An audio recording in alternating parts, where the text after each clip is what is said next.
Hello everyone, welcome to Luminaire classes. और आज मैं आपके लिए यहाँ पर एक CUET अंडरग्रेड इंग्लिश ओके 29 मई 2024 को जो पेपर हुआ है वो यहाँ पर आपके लिए सॉल्व कर रही हूँ। ये कुछ प्रीवियस ईयर पेपर्स हैं जो मैं आपके लिए सॉल्व कर रही हूँ, and these will exactly give you an idea as to the kind of questions that are asked, and then you will also know how to attempt them. तो चलो लेट्स बिगिन। ओके, चलिए मेरे साथ साथ आप लोग करते जाएंगे और मुझे बताना कि आपका कौन सा सेक्शन था जिसमें आपके मार्क्स अच्छे आए हैं, आपको कॉम्प्रिहेंशन कैसी लगी, आपको कॉम्प्रिहेंशन का लेवल कैसा लगा। तो हम बात कर रहे हैं कॉम्प्रिहेंशन की, तो यहाँ पर हमारा जो सबसे पहले है वो कॉम्प्रिहेंशन ही यहाँ पर दिया हुआ है। आप में से बहुत सारे लोगों के you don't like comprehension in the beginning. Why? आपको ऐसा लगता है कि ओ ये कॉम्प्रिहेंशन शुरू में कैसे आ गया? But I tell you one thing, जो चीज आपको नहीं पसंद है आप उसको करके खत्म करो। मुझे ये चीज पसंद है कि कॉम्प्रिहेंशन को शुरू में ही दे देते हैं। आप कॉम्प्रिहेंशन से इरिटेट होते हैं बिकॉज आपको लगता है ना एक ही सेक्शन को मैं बार बार पढ़ रहा हूँ, I am trying to get the answer and all those kind of things. Never mind, but you have to do it, there is no choice. Let's begin. Read the following passage and answer the 6 questions that follow. Okay. As the weather changes, everyone is prone to colds and coughs. Okay. यानी कि जैसे जैसे मौसम बदलता है, prone to का मतलब क्या होता है? prone to का मतलब होता है there is a tendency to. Okay. जैसे हम क्या कहते हैं कि people who have a problem of blood pressure they are prone to losing their temper fast. So prone to का मतलब होता है कुछ ऐसे लोग जिनमें वो होने की संभावनाएं ज्यादा हों। तो जैसे जैसे वेदर चेंज होता है everybody becomes prone to colds and coughs.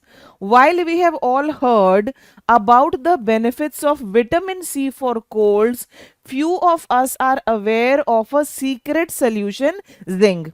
Okay, हम सब ने विटामिन सी के बारे में तो सुना है, but we have not heard about zinc.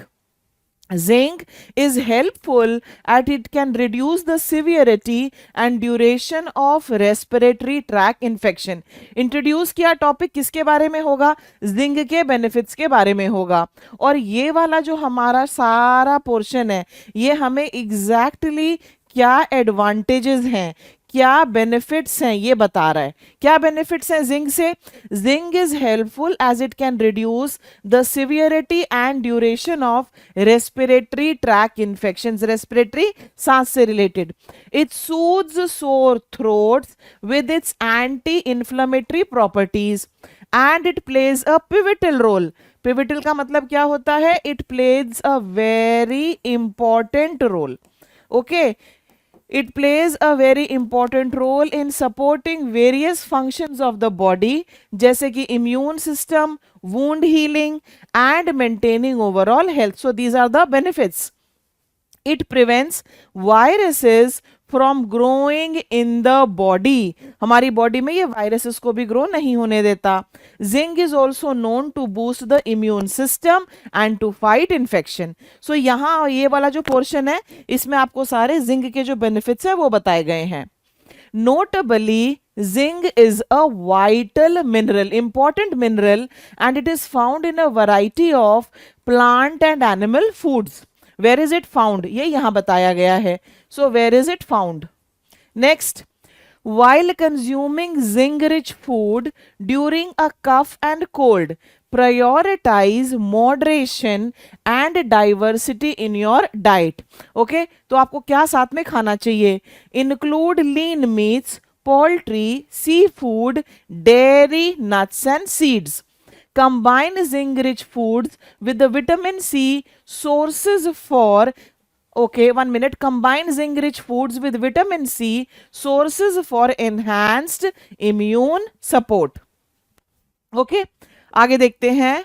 यहाँ पे क्या दिया गया है? Phytates. Phytates, what are they? A substance found in unprocessed whole grains hinder the absorption of zinc. Hinder एक तरह से होता है किसी चीज में बाधा डालना. You are trying to put an obstruction. Okay, that is the meaning. बाधा डालना. Okay, अब ये जो सब्सटेंस है वेयर इज इट फाउंड, यहां पर ये बताया गया है ये क्या करते हैं, they hinder the absorption of zinc, so thereby making it less available for the body to utilize. Hence vegetarians should follow some cooking techniques such as soaking them for 5 to 6 hours to reduce the phytate content and increase the bioavailability of zinc. Okay देखो, आप जब अपनी comprehension attempt करें ना, exactly साथ के साथ आप समझते जाना। यहां बताया कि ये सब्सटेंस क्या है, ये कहां मिलता है और ये किस तरह से जिंक के अब्जॉर्प्शन को हिंडर करेगा, वो समझा दिया। उसके बाद यहां पर अब हिंड्रेंस है तो इसका सोल्यूशन क्या है। Shall we just stay with the hindrance? No. What is the solution? Solution lies here that you need to, कहा गया, soaking them for 5-6 hours. Organic acids in fermented foods aid मतलब help. They help in higher absorption, so always include foods in your diet like buttermilk and yogurt along with some zinc rich vegetarian sources. आगे, it is important to remember that a higher dosage of zinc supplement inhibits का मतलब एक तरह से नुकसान पहुंचाना, it inhibits the absorption of other minerals. Therefore it is always good to check with healthcare professionals while taking supplements. Stay hydrated. What do you mean by hydrated? Hydrated means to drink a lot of water. Okay, it means to drink a lot of water. When you drink a lot of water, then you will be hydrated. Stay hydrated. Choose cooking methods that preserve zinc and be aware of factors like phytates affecting absorption. Okay, आगे चलिए। अब यहां पर देखो, आपके सामने first question आ गया है। You have read the comprehension, now let's try to do this. According to the passage, combining zinc rich food with vitamin C will result in, what is this going to result in? Clearly कहीं भी food allergy और sore throat आपके passage में कहीं दिया ही नहीं है। It is not given anywhere. Okay, अगर आपने पैसेज को अंडरस्टैंड किया है तो आप फट से बता देंगे, बिकॉज ये सारा पैसेज जो है ये इंक्रीज्ड इम्यूनिटी के बारे में है। What is immunity? कोरोना के टाइम में इसकी कितनी बात हुई है। इम्यूनिटी मींस कि बॉडी जो है उसकी जो डिजीजेस के प्रति लड़ने की क्षमता है, the capacity and the tendency of the body to fight against diseases, against bacteria, उसको हम इम्यूनिटी बोलते हैं। ओके, सो इसका आंसर हमारा क्या है? This is my answer B.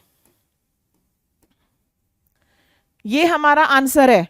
और अगर आपको फिर भी वापस जाकर देखना है कि where does the answer lie, तो यहां पर देखो, यहां पर zinc is also known to boost the immune system and fight infections. Clearly इस लाइन में आपका आंसर छिपा हुआ है। ओके आगे चलते हैं।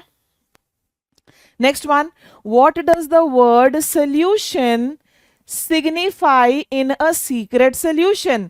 ओके, अगर आप ध्यान से देखेंगे तो हमारा जो फर्स्ट लाइन ही है ना, इस पूरे पैसेज की जो फर्स्ट लाइन है, ओके, यहां पर देखो, as the weather changes everyone is prone to colds and coughs while we have all heard about the benefits of vitamin C for colds, few of us are aware of a secret solution and the secret solution zinc. Secret solution, okay, solution क्या होता है? Solution आपने एक तो chemistry में पढ़ा है, solute solvent वाला सोल्यूशन। यहां पर सोल्यूशन का मतलब क्या है? यहां पर सोल्यूशन का मतलब है रेमेडी, समाधान। So answer here is going to be remedy. Okay, क्या हम इस तरह से नहीं कहते what is the solution to the problem, what is the remedy to the problem? That's what we are asking. So what's my answer? This is my answer. Okay, I hope you are doing with me. Move on. Here's the next one. In the passage, which of the following is not? It is not a benefit connected to consuming zinc. ये आपके सामने है। Question को बहुत ही ध्यान से पढ़ना है। Which of the following is not? Give a synonym for the following. कभी कभी क्या होता है, जो आपके ऑप्शंस होते हैं ना, उसमें एंटोनिम का ज्यादा दिए होते हैं, आप कंफ्यूज हो जाते हैं और बाद में आप कहते हैं, oh my God, I didn't read the question carefully. My friend, you have to read the question carefully. It's a part of your job, it's a part of your job. in the passage, which of the following is not a benefit connected to consuming zinc? It strengthens immune system, yes. It has antiviral property, yes. Anti-inflammatory agent, yes. ये वाला, it does not support hair growth. So this is my answer. Okay ये हमारा answer है।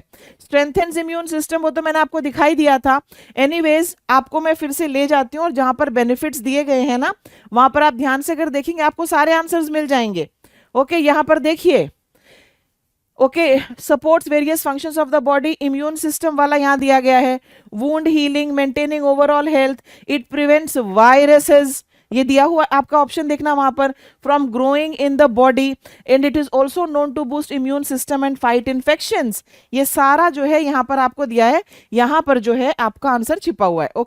Okay तो यहाँ पर हमारा answer क्या है? आंसर डी है। ये strengthens immune system, antiviral properties और एंटी इंफ्लेमेटरी जो है ये सारे कनेक्टेड हैं to benefit of consuming zinc.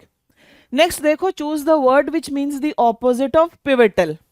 Pivotal का मतलब क्या होता है? पिविटल का मतलब होता है very important, very important. Okay very very important, जो पिविट की तरह काम करे, that is the meaning. Okay अब यहां पर देखो, pivotal, choose the word that means the opposite, हमें इसका ऑपोजिट बताना है। ये तो मैंने इसका आपको मीनिंग बताया, मीनिंग इज इंपॉर्टेंट। ओके तो इसका ऑपोजिट क्या होगा? इंपॉर्टेंट तो हो नहीं सकता, तो इसका ऑपोजिट होगा unimportant. Answer here is going to be D. This is my answer. ये जो सेंट्रल है, ओके सेंट्रल भी इंपॉर्टेंट होता है, सेंट्रल भी इंपॉर्टेंट होता है। Okay life changing, something which will change your life. You go to which university, that is going to be a life changing event in your life. Okay बात समझ में आई? So answer here is going to be D. D is our correct answer.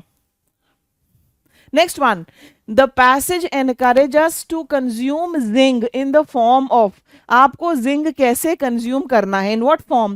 It is to be in a zinc solution, it is to be in unprocessed food grains, a variety of plants and animal food या non vegetarian sources only. ये आपके सामने है clearly, ये हमारा answer है, क्योंकि मुझे तो याद है, ये मैंने आपको अभी जब कॉम्प्रिहेंशन पढ़ी तो ये दिखाया था। Okay, this is my answer, and now let me show you where does my answer lie. देखिए ध्यान से भी मैं आपको दिखा देती हूं। ओके ये रहा, नोटेबली, यहां से देखो, notably zinc is a vital mineral found in a variety of plant and animal foods, here it is. Okay तो चलिए, ये हमने आपके साथ क्वेश्चंस कर लिए, बहुत मुश्किल नहीं थी ये comprehension, and I hope you have understood it. आगे चलो, the passage reminds us to stay hydrated.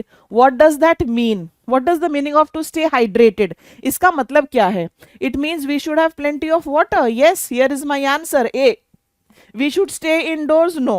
We should have fermented foods? No. We should have zinc rich foods with vitamin C? No. तो answer यहां पर मेरा A है। आगे देखिए, read the following passage and answer the 6 questions that follow.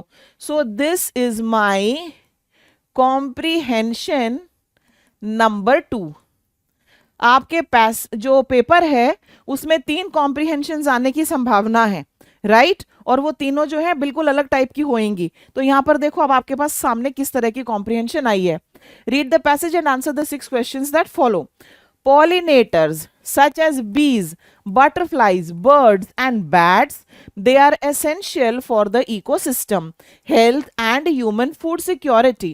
यहाँ पर आपको क्या बताया गया है इतने पोर्शन में? यहाँ पर आपको बताया गया है कि पॉलिनेटर्स कौन कौन से हैं, यहाँ पर आपको पॉलिनेटर्स के नाम बताए गए हैं, और आपको क्या बताया गया है कि वो इंपॉर्टेंट क्यों है, यानी कि पॉलिनेटर्स की इंपॉर्टेंस जो है वो हमें बताई गई है, राइट? आगे देखो, जब आप पढ़े कॉम्प्रिहेंशन को मार्क करने की कोशिश करें कि इस पोर्शन में इसका आंसर दिया हुआ है, इस पोर्शन में इसका आंसर क्या डिस्क्राइब कर रहा है वो पार्ट, इससे आपको बाद में लोकेट करने में आसान पड़ेगा। आगे देखो, दे फैसिलिटेट प्लांट रिप्रोडक्शन, दे यहां पर किसको कह रहे हैं हम? पॉलिनेटर्स को। they facilitate plant reproduction by transferring pollen between flowers. वो पोलन को फ्लावर्स के बीच में ट्रांसफर करते हैं और इस तरह से जो हैं वो फैसिलिटेट करते हैं रिप्रोडक्शन को, enabling the production of seeds and fruits. Okay pollen को ट्रांसफर करते हैं जिससे कि सीड प्रोडक्शन होती है, फ्रूट प्रोडक्शन होती है, which is crucial for plant biodiversity and ecosystem stability. Okay अब ये पॉलिनेशन जो है उससे सीड्स बनते हैं, फ्रूट्स बनते हैं, और ये जो सीड्स एंड फ्रूट्स हैं ये इंपॉर्टेंट है प्लांट बायोडाइवर्सिटी के लिए और इकोसिस्टम स्टेबिलिटी के लिए. ओके अब यहां पर आपको क्या एक्सप्लेन किया गया है कि हाउ पॉलिनेटर्स के लिए मैं पी ही लिख रही हूं, try to understand. Okay how pollinators help in reproduction in plants, यही आपको यहां पर समझाया गया है. How do they help, right. आगे चलो. द म्यूचुअलिस्टिक रिलेशनशिप, म्यूचुअलिस्टिक ये वर्ड ये म्यूचुअल से आया. म्यूचुअल का मतलब है दोनों तरफ से. ओके म्यूचुअल लव दोनों तरफ से प्यार है, वन साइडेड लव एक तरफ से प्यार है. यहां पर म्यूचुअलिस्टिक रिलेशनशिप दोनों साइड से beneficial. The mutualistic relationship supports global food production with approximately 75% of leading food crops relying on animal pollination. अब ये जो पॉलिनेशन हो रही है बीज के थ्रू, बैट्स के थ्रू, ओके इसका क्या कंट्रीब्यूशन है, इसका कंट्रीब्यूशन ये जो रिलेशनशिप है जो ग्लोबल फूड प्रोडक्शन के साथ है. ग्लोबल फूड प्रोडक्शन में क्या आते हैं, प्लांट्स आते हैं, राइट. इसमें अप्रोक्सीमेटली 75% जो है that is due to animal pollination. Pollinators contribute to the diversity, diversity होता है variety, and abundance of flowering plants in natural ecosystem. Okay ये किस किस चीज में कंट्रीब्यूट करते हैं, providing habitat and food resources for various organisms. आगे डिस्पाइट देयर इंपॉर्टेंस. ओके हमने अभी तक क्या पढ़ा, पॉलिनेटर्स कौन कौन से हैं, पॉलिनेटर्स का रोल क्या है, ओके किस तरह से वो रिप्रोडक्शन करवा रहे हैं, वो सारा हमने पढ़ लिया. ओके देखो सीक्वेंस वाइज ही तो चीजें जाती है ना. अब हम क्या देख रहे हैं, डिस्पाइट आ गया. डिस्पाइट का मतलब क्या होता है कि कोई कॉन्ट्ररी सी चीज होने वाली है यहां पर. The tone of the passage is going to change. So these are important words in your passage. Fine. Despite the importance pollinators face significant threats. Pollinators को थ्रेट्स का सामना करना पड़ता है. किस टाइप की थ्रेट्स, हैबिटेट लॉस, जहां वो ग्रो करते हैं फलते फूलते हैं, हैबिटेट का लॉस. और ओके हैबिटेट लॉस क्यों हो रहा है, due to urbanisation, agriculture, deforestation, reduces nesting sites. Nesting sites होती है जहां पर वो खुद रिप्रोड्यूस करते हैं, वो खुद रिप्रोड्यूस करते हैं तभी तो कहीं और जाकर रिप्रोडक्शन में हेल्प करेंगे. Okay and floral resources. तो यहां पर क्या है, यहां पर इतने पोर्शन में इन लाइंस में एग्जैक्टली क्या क्या चैलेंजेस हैं, क्यों पॉलिनेटर्स जो हैं वो खत्म हो रहे हैं. Pesticide exposure. What is a pesticide, a pesticide is a substance जो पेस्ट्स को मारता है. फसलों में कीड़े वगैरह लग जाते हैं ना, उनको मारने के लिए जो छिड़काव किया जाता है, जरूरी थोड़े कि सिर्फ वो पेस्ट्स ही मर रहे हैं, हमारे पॉलिनेटर्स भी मर रहे होंगे. तो pesticide exposure, specially insecticides and climate change, they further endanger pollinator populations by poisoning them and disrupting their behaviour and reproductive pattern. समझ में आया. तो ये चैलेंजेस हैं और इन चैलेंजेस की वजह से क्या हो रहा है कि उनका जो है उनकी जो पॉपुलेशन है वो कम हो रही है क्योंकि वो पॉइजन हो रहे हैं. उनके जो हैबिटेट जहां नेस्टिंग साइट्स है वहां पर दिक्कत हो रही है और साथ में उनके रिप्रोडक्टिव पैटर्न्स में भी दिक्कत हो रही है. ओके सबसे पहले पॉलिनेटर्स क्या है, राइट, उनका क्या रोल है और उसके बाद उनको क्या क्या चुनौतियों का सामना करना पड़ रहा है, वो सारा हमारा हो गया. अब आगे देखो, टू सेफगार्ड पॉलिनेटर्स. देखो फिर यहां से हमारी टोन बदल गई. Now we are moving towards the solution. हमने प्रॉब्लम तो बता दी but what is the solution. Okay समाधान क्या है, To safeguard pollinators and ecosystem, okay, we need to take action is necessary. We need to take action. Action क्या होगा? तो यहां पर हम जा रहे हैं towards the solution. ओके हमें क्या क्या स्टेप्स उठाने की जरूरत है, हमें कैसे इनको बचाने की जरूरत है. This includes protecting and restoring pollinator habitats, adopting pollinator friendly agricultural practices, reducing pesticide, raising public awareness about the crucial role of pollinators. By addressing these challenges, we can ensure means to make sure, the sustainability of the ecosystem, biodiversity and food production systems, securing a healthier future for both nature and humanity. तो यहाँ पर हमने solutions बताए, solutions बता दिए हमने. अब आ जाओ क्वेश्चन पर. Choose the correct option to fill in the blank. Pollinators help in plant reproduction by. How do they help? They transfer pollen between flowers, they secure human food, fight climate change और provide food resources to various organisms. ये है हमारा answer, answer A. और अगर आप बिल्कुल beginning में ही देखें ना, तो वहां पर ये क्लियरली एक्सप्लेन किया गया है कि वो किस तरह से रिप्रोडक्शन में हेल्प करते हैं. ये देखो, ये रहा, I am showing you the lines exactly. They facilitate plant reproduction by transferring pollen between flowers. यहां पर हमारा आंसर है. This line, take a look. Okay? मैं आपको एग्जैक्ट लाइंस भी दिखा देती हूं कि यहां पर आपका आंसर छिपा हुआ है. Done. Next, the mutualistic relationship talked about in the passages between. ये जो हमने म्यूचुअलिस्टिक रिलेशनशिप की बात की कि दोनों के फायदे की रिलेशनशिप है, ये रिलेशनशिप किसके बीच में है, आपको मुझे ये बताना है. फाइन. अब ये रिलेशनशिप ह्यूमन और पॉलिनेटर्स के बीच में है, एनिमल एंड पॉलिनेटर्स के बीच में है, इकोसिस्टम एंड पॉलिनेटर्स के बीच में है, या पॉलिनेटर्स एंड प्लांट्स के बीच में है. Okay, now this is a tricky question. This is a tricky question. आप अपने आप प्रिज्यूम नहीं करेंगे कोई भी आंसर. ओके, चलिए. कहां गया? हाँ, ये रहा.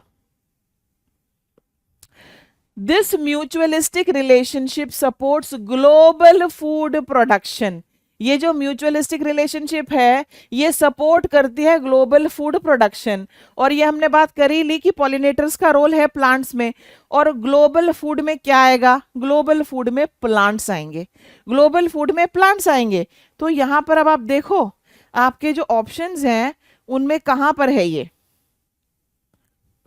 दिस इज ट्रांसफरिंग वाला. ओके,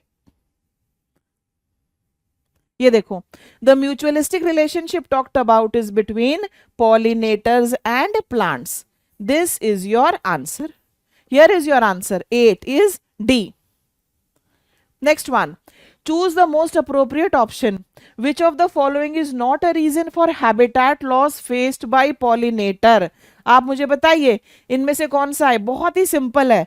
अर्बनाइजेशन की वजह से हैबिटेट लॉस हो रहा है, क्लाइमेट चेंज की वजह से हैबिटेट लॉस हो रहा है, पॉलिनेटर का पॉलिनेशन की वजह से हैबिटेट लॉस हो रहा है. जी नहीं, और आपसे नॉट ही पूछा गया है. So C is my answer. C is my answer. This is my answer. Climate change endangers pollinator population by. Climate change जो है वो किस तरह से पॉलिनेटर की पॉपुलेशन को एंडेंजर कर रहा है. एंडेंजर करने का मतलब है खतरे में डालना. enabling the production of seeds and fruits, इस तरह से डाल रहा है खतरे में. disrupting their behavior and reproductive pattern, contributing to abundance of flowers, या poisoning them. This is in front of you. Question number 10. Give me the answer. Question number 10.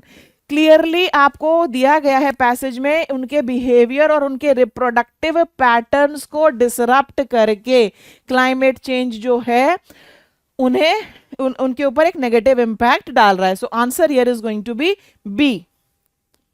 Which of the following is not required to safeguard pollinators and ecosystem. Okay, मैंने पूरा जो comprehension आपके लिए divide किया कि पहले pollinator के बारे में बताया, फिर उनके सामने क्या क्या चैलेंजेस है वो बताया, फिर हमने सॉल्यूशंस भी पढ़े कि हम क्या क्या कर सकते हैं जिससे कि उनको ये जो दिक्कतें आ रही हैं इनकी सोल्यूशन मिले। विच of the following is not required, ये बताना है आपको। Protecting and restoring their habitat, adopting pollinator friendly agriculture practice, ये भी करना है, ये भी करना है। यूजिंग टेक्नोलॉजी, पूरे पैसेज में कहीं भी टेक्नोलॉजी का जिक्र नहीं है। यूजिंग टेक्नोलॉजी, और टेक्नोलॉजी भी किस चीज में यूज करें? To transfer pollen between flowers, no not this. Reducing pesticide use, ये भी करना है। सो इसका आंसर हमारा सी है। This is my answer. Let's move on. Next, choose a word from the option given below to replace the underlined word. Deforestation reduces nesting sites. ये nesting क्या होता है आप मुझे बताइए, जल्दी से बताइए, nesting क्या होता है? Okay, deforestation reduces nesting sites.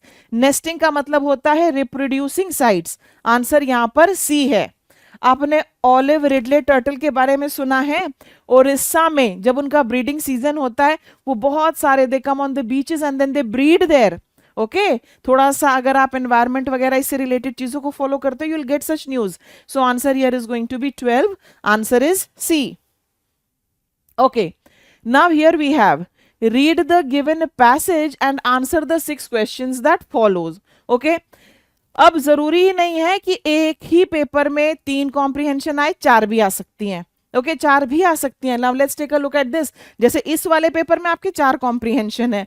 C here, the dictionary defines ego as your idea और opinion of your self, especially your feelings of your self importance and ability. ठीक है, यहां पर क्या बताया गया है आपको? जो वर्ड ईगो है वो डिफाइन किया गया है। In it self nothing sounds problematic. जब आप इसके डेफिनेशन पढ़ते हैं कि ईगो एग्जैक्टली क्या है, तो इसमें आपको कोई दिक्कत नजर नहीं आएगी। Nothing is problematic. In fact this ability to know oneself is always an advantage. अगर आप खुद को जानते हो तो ये फायदे की ही बात है, it's an advantage. A reality check that is vital, vital का मतलब important. A reality check that is vital for our own contentment. Contentment is satisfaction.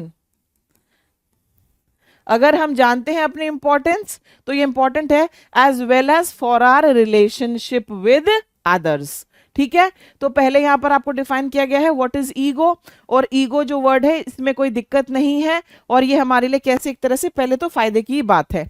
फिर है then only an ignorant person or a liar would claim to have no ego.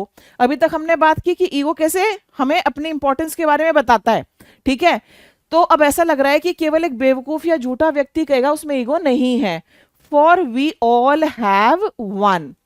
It is a part of our psychological structure. The problem occurs. देखो यहां से tone change हुई ना, जहां पर भी ये टोन चेंजिंग वाली चीजें हो थोड़ा सा आप अलर्ट हो जाइए। दिक्कत कब आती है? The problem occurs when we allow this sense of self to start ballooning into becoming an egotist. जब हम अपने आप को ही बहुत ज्यादा इंपॉर्टेंस देने लगे और हम बन जाते हैं ईगोटिस्ट। ईगोटिस्ट जो है ये एक वन वर्ड सब्सटीट्यूशन में भी आता है, और एक ऐसा व्यक्ति होता है जो अपने आप को बहुत ज्यादा इंपॉर्टेंस देगा। He will talk a lot about himself. Okay, ऐसा ईगोटिस्ट। दिक्कत अब आती है जब ये बिलीफ, सेल्फ बिलीफ जो है अपने बारे में सोचना, ये बलूनिंग होने लगे। बलूनिंग क्या होता है? Please tell me, please tell me what is ballooning? Ballooning का मतलब होता है और बड़ा होना, और बड़ा होना, और बड़ा होना। अपने मतलब खुद की जो इंपॉर्टेंस है उसको और ज्यादा करते जाना। तो जब ये सेंस ऑफ सेल्फ है, it starts ballooning into being an egotist, then it not only becomes a leadership derailer. जब ऐसा होने लगता है, अगर आप एक लीडर हैं तो आप पटरी से उतरने लगेंगे। डिरेल करने का मतलब क्या हुआ? डिरेल का मतलब यही है कि ट्रैक से उतर जाना, जो काम आपको करना था उससे भटक जाना। ओके, अगर कोई लीडर है और वो केवल खुद को ही इंपॉर्टेंस दे रहा है, then will he listen to other people? But also creates havoc. Havoc means harm in the personal and professional lives of those who have to work with such people. दिक्कत इस व्यक्ति को तो आती ही आती है, लेकिन जो लोग इसके साथ काम कर रहे हैं, जिनको इसके साथ काम करना, उनको भी दिक्कत आती है. The more senior the leaders are, the more they are at the risk of stepping into the black hole area. जितनी हायर पोजीशन पे कोई लीडर होगा, उतनी ज्यादा उसके साथ दिक्कतें होंगी कि he will step into a black hole area. Now what is black hole area? Let me explain this to you. This is an EDM. ये एक ईडीएम है, और इसका मतलब क्या होता है? ब्लैक होल, आपने सुना होगा ना, black hole theory and all that. Okay, black hole area एक ऐसी सिचुएशन या एक ऐसा लेवल होता है जहां से किसी चीज को वापस लाना इम्पॉसिबल हो जाए. It becomes impossible to retrieve it. उसको वापस लाना इम्पॉसिबल हो जाता है. सो ये जो हमारे सीनियर लीडर्स हैं, दे विल, इनमें इतना ज्यादा फिर ईगो हो जाता है, किसी की इनको सुननी नहीं है. They step into the black hole area. The reason is that given our cultural deference is respect. हम अगर अपनी कंट्री का जो सेटअप है, कल्चरल सेटअप है, इसको अगर हम देखें तो हम रिस्पेक्ट करते हैं या रादर डरते हैं हायरार्की से. हायरार्की क्या होता है? हायरार्की ये इसके नीचे, ये इसके नीचे, ये पूरा जो सिस्टम है, सबसे नीचे क्लर्क आएगा, या उसके ऊपर जो है ये ऑफिसर आएगा, उसके ऊपर ये आएगा, उसके ऊपर ये जो हायरार्की होती है. ओके, तो हमारा जो सिस्टम है, कल्चरल सेटअप है, उसमें देयर इज रिस्पेक्ट या कह लो fear of hierarchy. Employees further down the corporate ladder think it is unsafe to tell their leaders what they need to be told. Okay, जो हमारे यहाँ एम्प्लॉइज हैं, जो डाउन द कॉर्पोरेट लैडर है, जो नीचे लेवल पे काम कर रहे हैं, दे थिंक, उनको ऐसा लगता है, it is unsafe to tell their leaders what they need to be told. उनको लगता है कि जो मुझे बताना चाहिए वास्तविक रूप से, अगर वो अनसेफ है बताना, तो वो नहीं बताएगा. और वो क्या बताएगा? He will prefer rather to tell them what they like to hear. जो वो सुनना पसंद करेंगे वो बताएगा.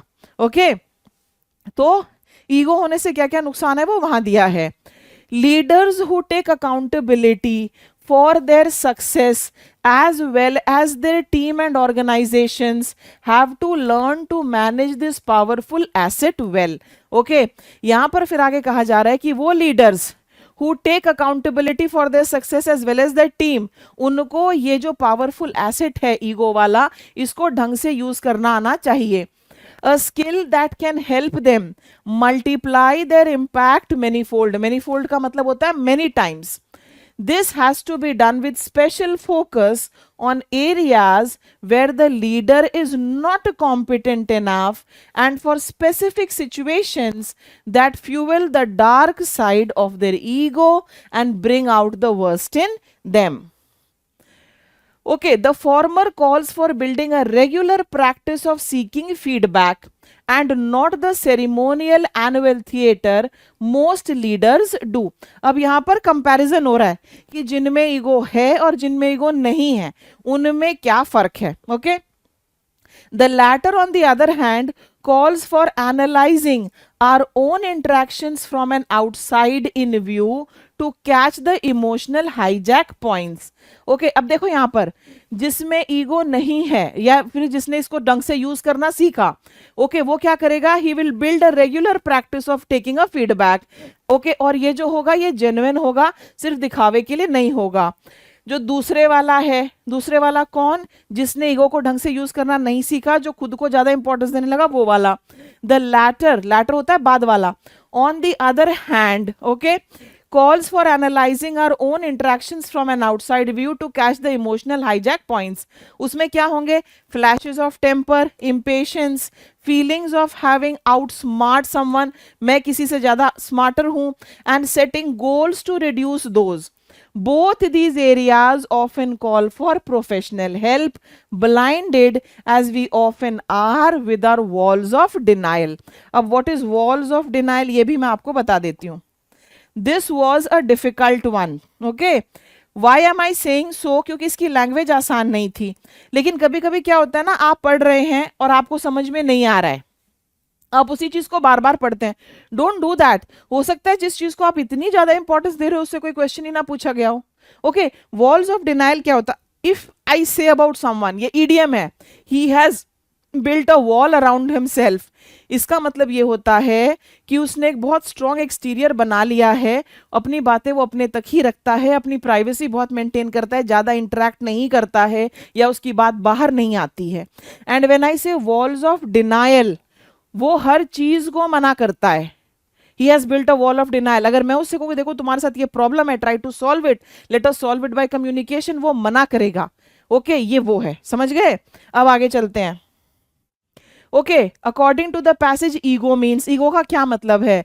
Are view of the cognitive world, an inflated view of our selves, a view of others, a balanced view of one self.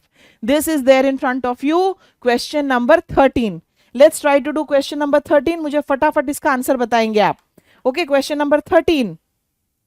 So this is okay, N inflated view of our selves. Inflated, देखो दो words होते हैं, एक होता है deflate, deflate होता है किसी चीज से हवा बाहर करना, इन्फ्लेट होता है उसमें हवा भरना। आपकी साइकिल के पहिए में कील लग जाए तो वो डिफ्लेट हो जाएगा, फिर आपको स्कूल जाने से पहले उसको इन्फ्लेट करना पड़ेगा।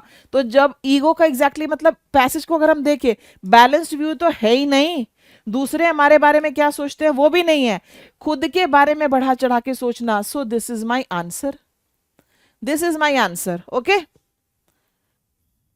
Knowing oneself is important because, खुद को जानना क्यों इंपॉर्टेंट है? It leads to stress, it is a liability, it is an asset, या it leads one to the black hole area. ये बताइए मुझे आप, ये है आपके सामने question number 14। Quickly I want the answer from you, question number 14, everybody जल्दी से बताओ 14th का आंसर क्या होगा।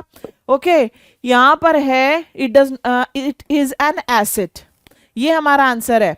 और ये मैं आपको पैसेज में ही दिखा देती हूँ, बिकॉज इसमें ये भी दिया गया है बिल्कुल बिगिनिंग में, इंट्रोडक्टरी पार्ट में। ओके, जस्ट अ मोमेंट, यहां देखो। ओके, यहां देखिए, in itself nothing sounds problematic. In fact, this ability to know oneself is always an advantage. If it is an advantage, then it is an asset, a reality check that is vital for our own contentment as well as for our relationship with others. Yes, ये हमारा इसका answer है, वहां पर answer था तो ये हाँ। अगला ये देख लिया हमने, yes it is an asset. To start ballooning means, जैसे मैंने आपको बताया कि this is N idiom, this is N idiom, और इसका मतलब क्या होता है? ओके, और बड़ा बड़ा बड़ा होते जाना, that is the meaning. It's a negative word, to inflate, ये इसका आंसर है बी।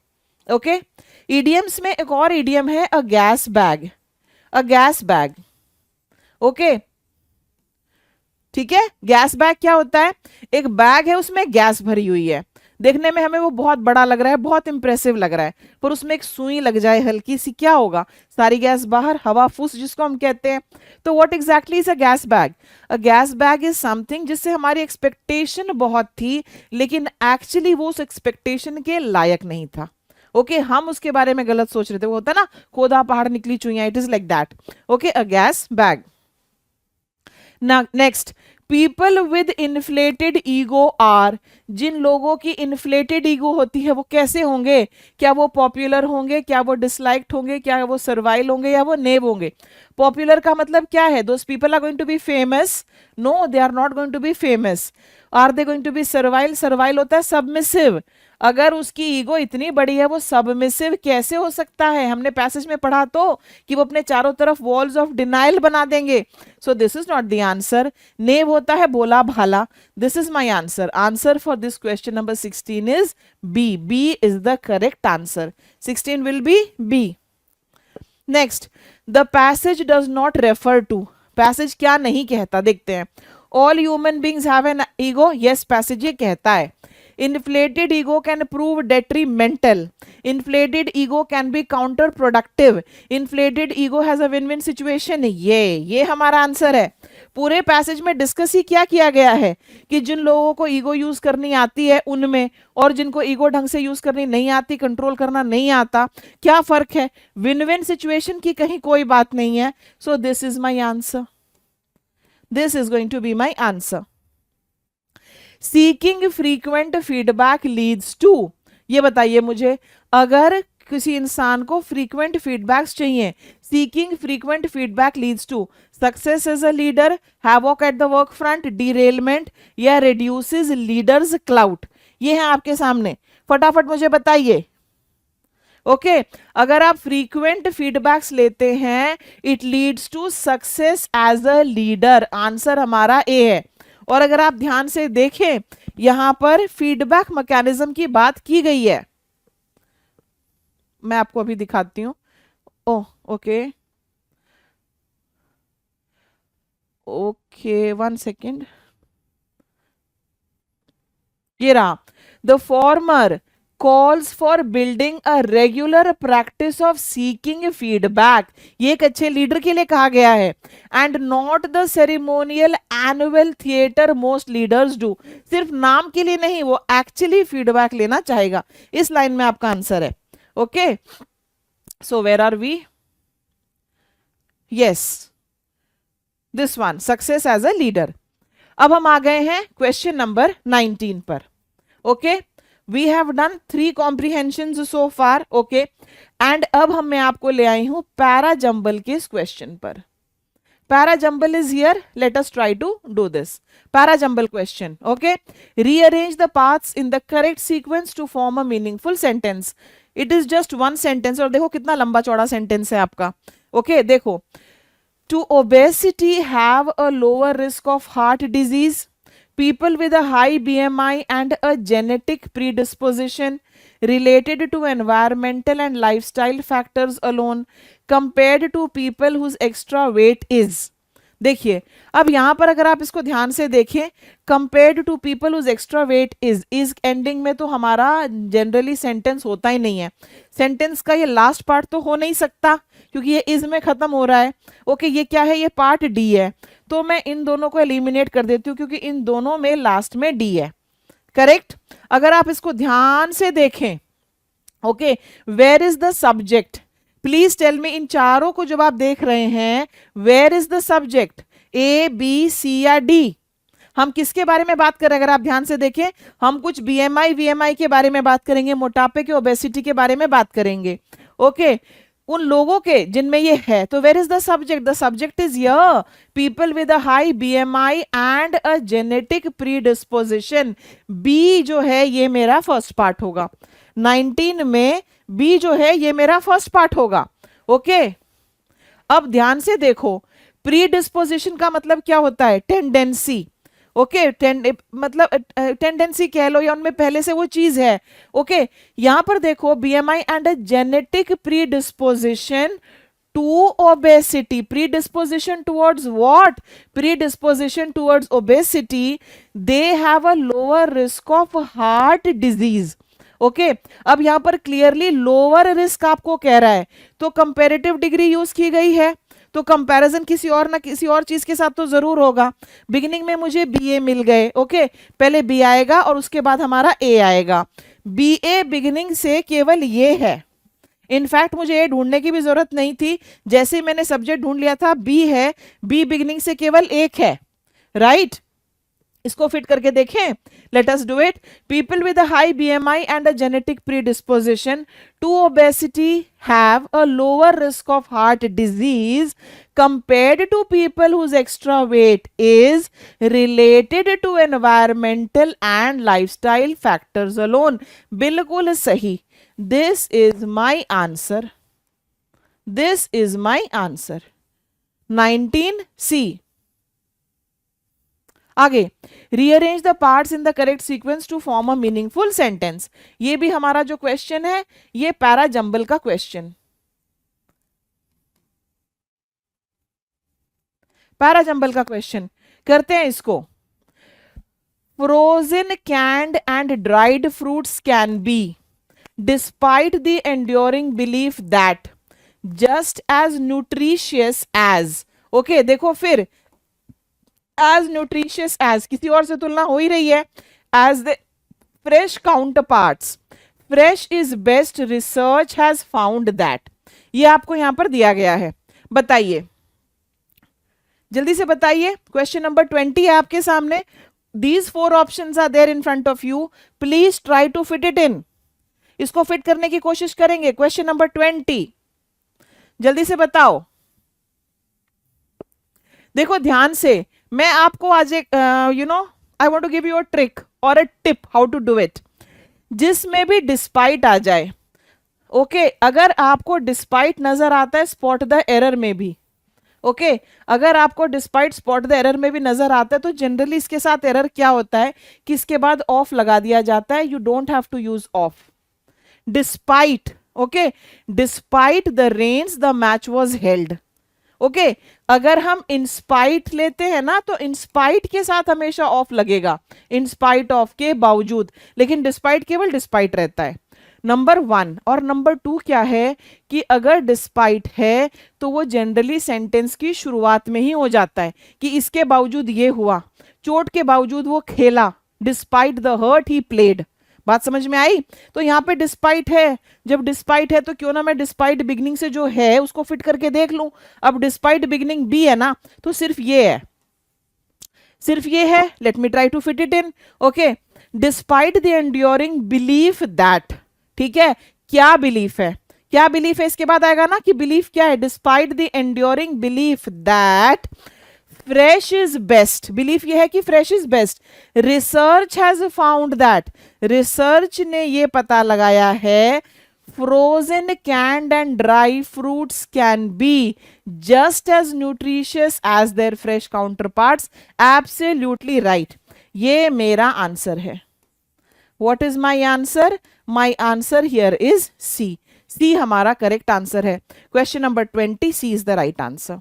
ठीक है, आपको थोड़ा सा ना ये ट्रिकी है, आपको लगेगा फ्रेश इज बेस्ट से स्टार्ट होने वाला है, पर भगवान ने आपको बचा लिया क्योंकि फ्रेश इज बेस्ट से कोई ऑप्शन ही स्टार्ट नहीं हो रहा, ऑप्शन ही स्टार्ट नहीं हो रहा।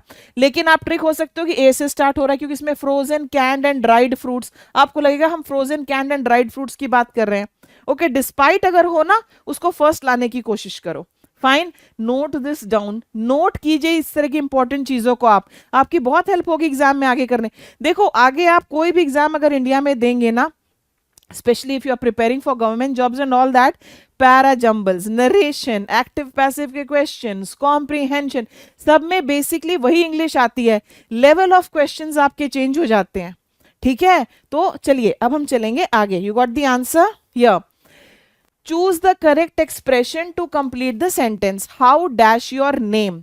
Okay how is it pronounce your name, how you pronounce your name. आप में से बहुत लोग कहेंगे ma'am how you pronounce your name, बताओ is it correct how you pronounce your name. बोलचाल में ये चल जाता है, इस तरह से लोग बात करते हैं how you pronounce your name, हालांकि वो गलत बोल रहे हैं। What do I have to say, how do you pronounce your name, आप अपना नाम कैसे बोलते हैं। ओके देखो ये सिंपल प्रेजेंट है, सेंटेंस हमारा सिंपल प्रेजेंट है। ओके सिंपल प्रेजेंट टेंस में है, आप अपना नाम कैसे बोलते हैं। और सिंपल प्रेजेंट वालों में हम डू लगाते हैं, हम डज लगाते हैं, और जब इंट्रोगेटिव सेंटेंस बनाते हैं, जब हम क्वेश्चन पूछने वाला बनाते हैं, तो इंट्रोगेटिव वर्ड लगाकर फिर डू डज लगता है। So how do you pronounce your name, C is my right answer. Next one, okay what is this, Abhijat. Okay Abhijat, I was इधर से अभिजीत लग रहा था। Abhijat spirits dash when he learned that he had won the first prize in the poetry recitation competition। ये देखिए ये आपके सामने, बताइए इसका आंसर यहां पर क्या होने वाला है। Quickly I want the answer from you, ध्यान से बताइए मुझे, आई want the answer from you. Sentence का बाद वाला हिस्सा पढ़ो, बाद वाला हिस्सा पढ़ोगे तो थोड़ा आइडिया मिलेगा कि जो वर्ड आएगा वो पॉजिटिव वर्ड है, कोई अच्छी चीज हुई है कि नहीं हुई है। This person has one the poetry competition, तो कोई पॉजिटिव वर्ड ही तो आएगा। यहां पर अगर हम देखिए प्लंज्ड, प्लंज का मतलब है नीचे की ओर गिरना, सोड ऊपर की ओर जाना, जिप्ड एक तो ये चेन बंद करना होता है, मुंह बंद करना होता है, दोनों। Zip your lip, he zipped his lips. Okay और ये क्या है, टोर, ये टेर फाड़ना, इसका पास्ट टेंस है टोर। तो अभिजीत स्पिरिट्स, स्पिरिट्स होता है हौसला, स्पिरिट्स होता है जोश। Okay the spirits were high, जोश ऊंचा था, तो उसका जोश कैसा हुआ, उसका जोश सोर्ड हुआ, SOARED, यस वो ऊपर की तरफ जाएगा, हाई हो गया। B, B is my right answer. Choose the correct synonym of the word, और वर्ड आपको क्या दिया गया है, एफ्रंट्री, ये वर्ड आपको दिया गया है। Question number 23 is here in front of you. Quickly give me the answer for this question. Okay, आपको क्या बताना है, आपको सिनोनिम बताना है। क्वेश्चन नंबर 23, अब ये क्या होता है, ये एक तरह से होता है बोल्डनेस, और बोल्डनेस भी कैसा, शेमलेस, शेमलेस, ओके, बिल्कुल शर्म नहीं है, और इंसान जो है वो एक तरह से एक वो हम कहते हैं ना बेशरम और निर्लज। जैसे फॉर एग्जाम्पल आपने किसी को पैसे दिए, बाद में वो कहता नहीं देता, कर ले जो करना है, बिगाड़ ले जो मेरा बिगाड़ना है। हम कहते हैं ना, एक तो आपने गड़बड़ की, ऊपर से आप निर्लज भी हुए जा रहे हैं, बेशरम भी हुए जा रहे हैं, ये वो है, दिस इज दैट। ओके, बताइए, ओडासिटी हिम्मत, सिविलिटी, वर्ड सिविल से आया, इसका मतलब पोलाइट होता है, तो this is politeness. Okay, affluence, affluence का मतलब क्या होता है, affluence means to be rich, अच्छा खासा आपके पास पैसा है, इन्फ्लुएंशियल है आप। ओके, और यहां पर क्या दिया गया है, ये दिया गया है आपको इम्पेचुअस। ओके, इसका मतलब होता है acting in a very rash manner, rash manner मतलब बहुत ही चटपट तरीके से काम करना। अब यहां पर सारे ओके, ये था हमारा, तो इसका हमें क्या बताना है, सिनोनिम। तो सिनोनिम क्या होगा क्वेश्चन नंबर 23 के लिए, quickly give me the synonym.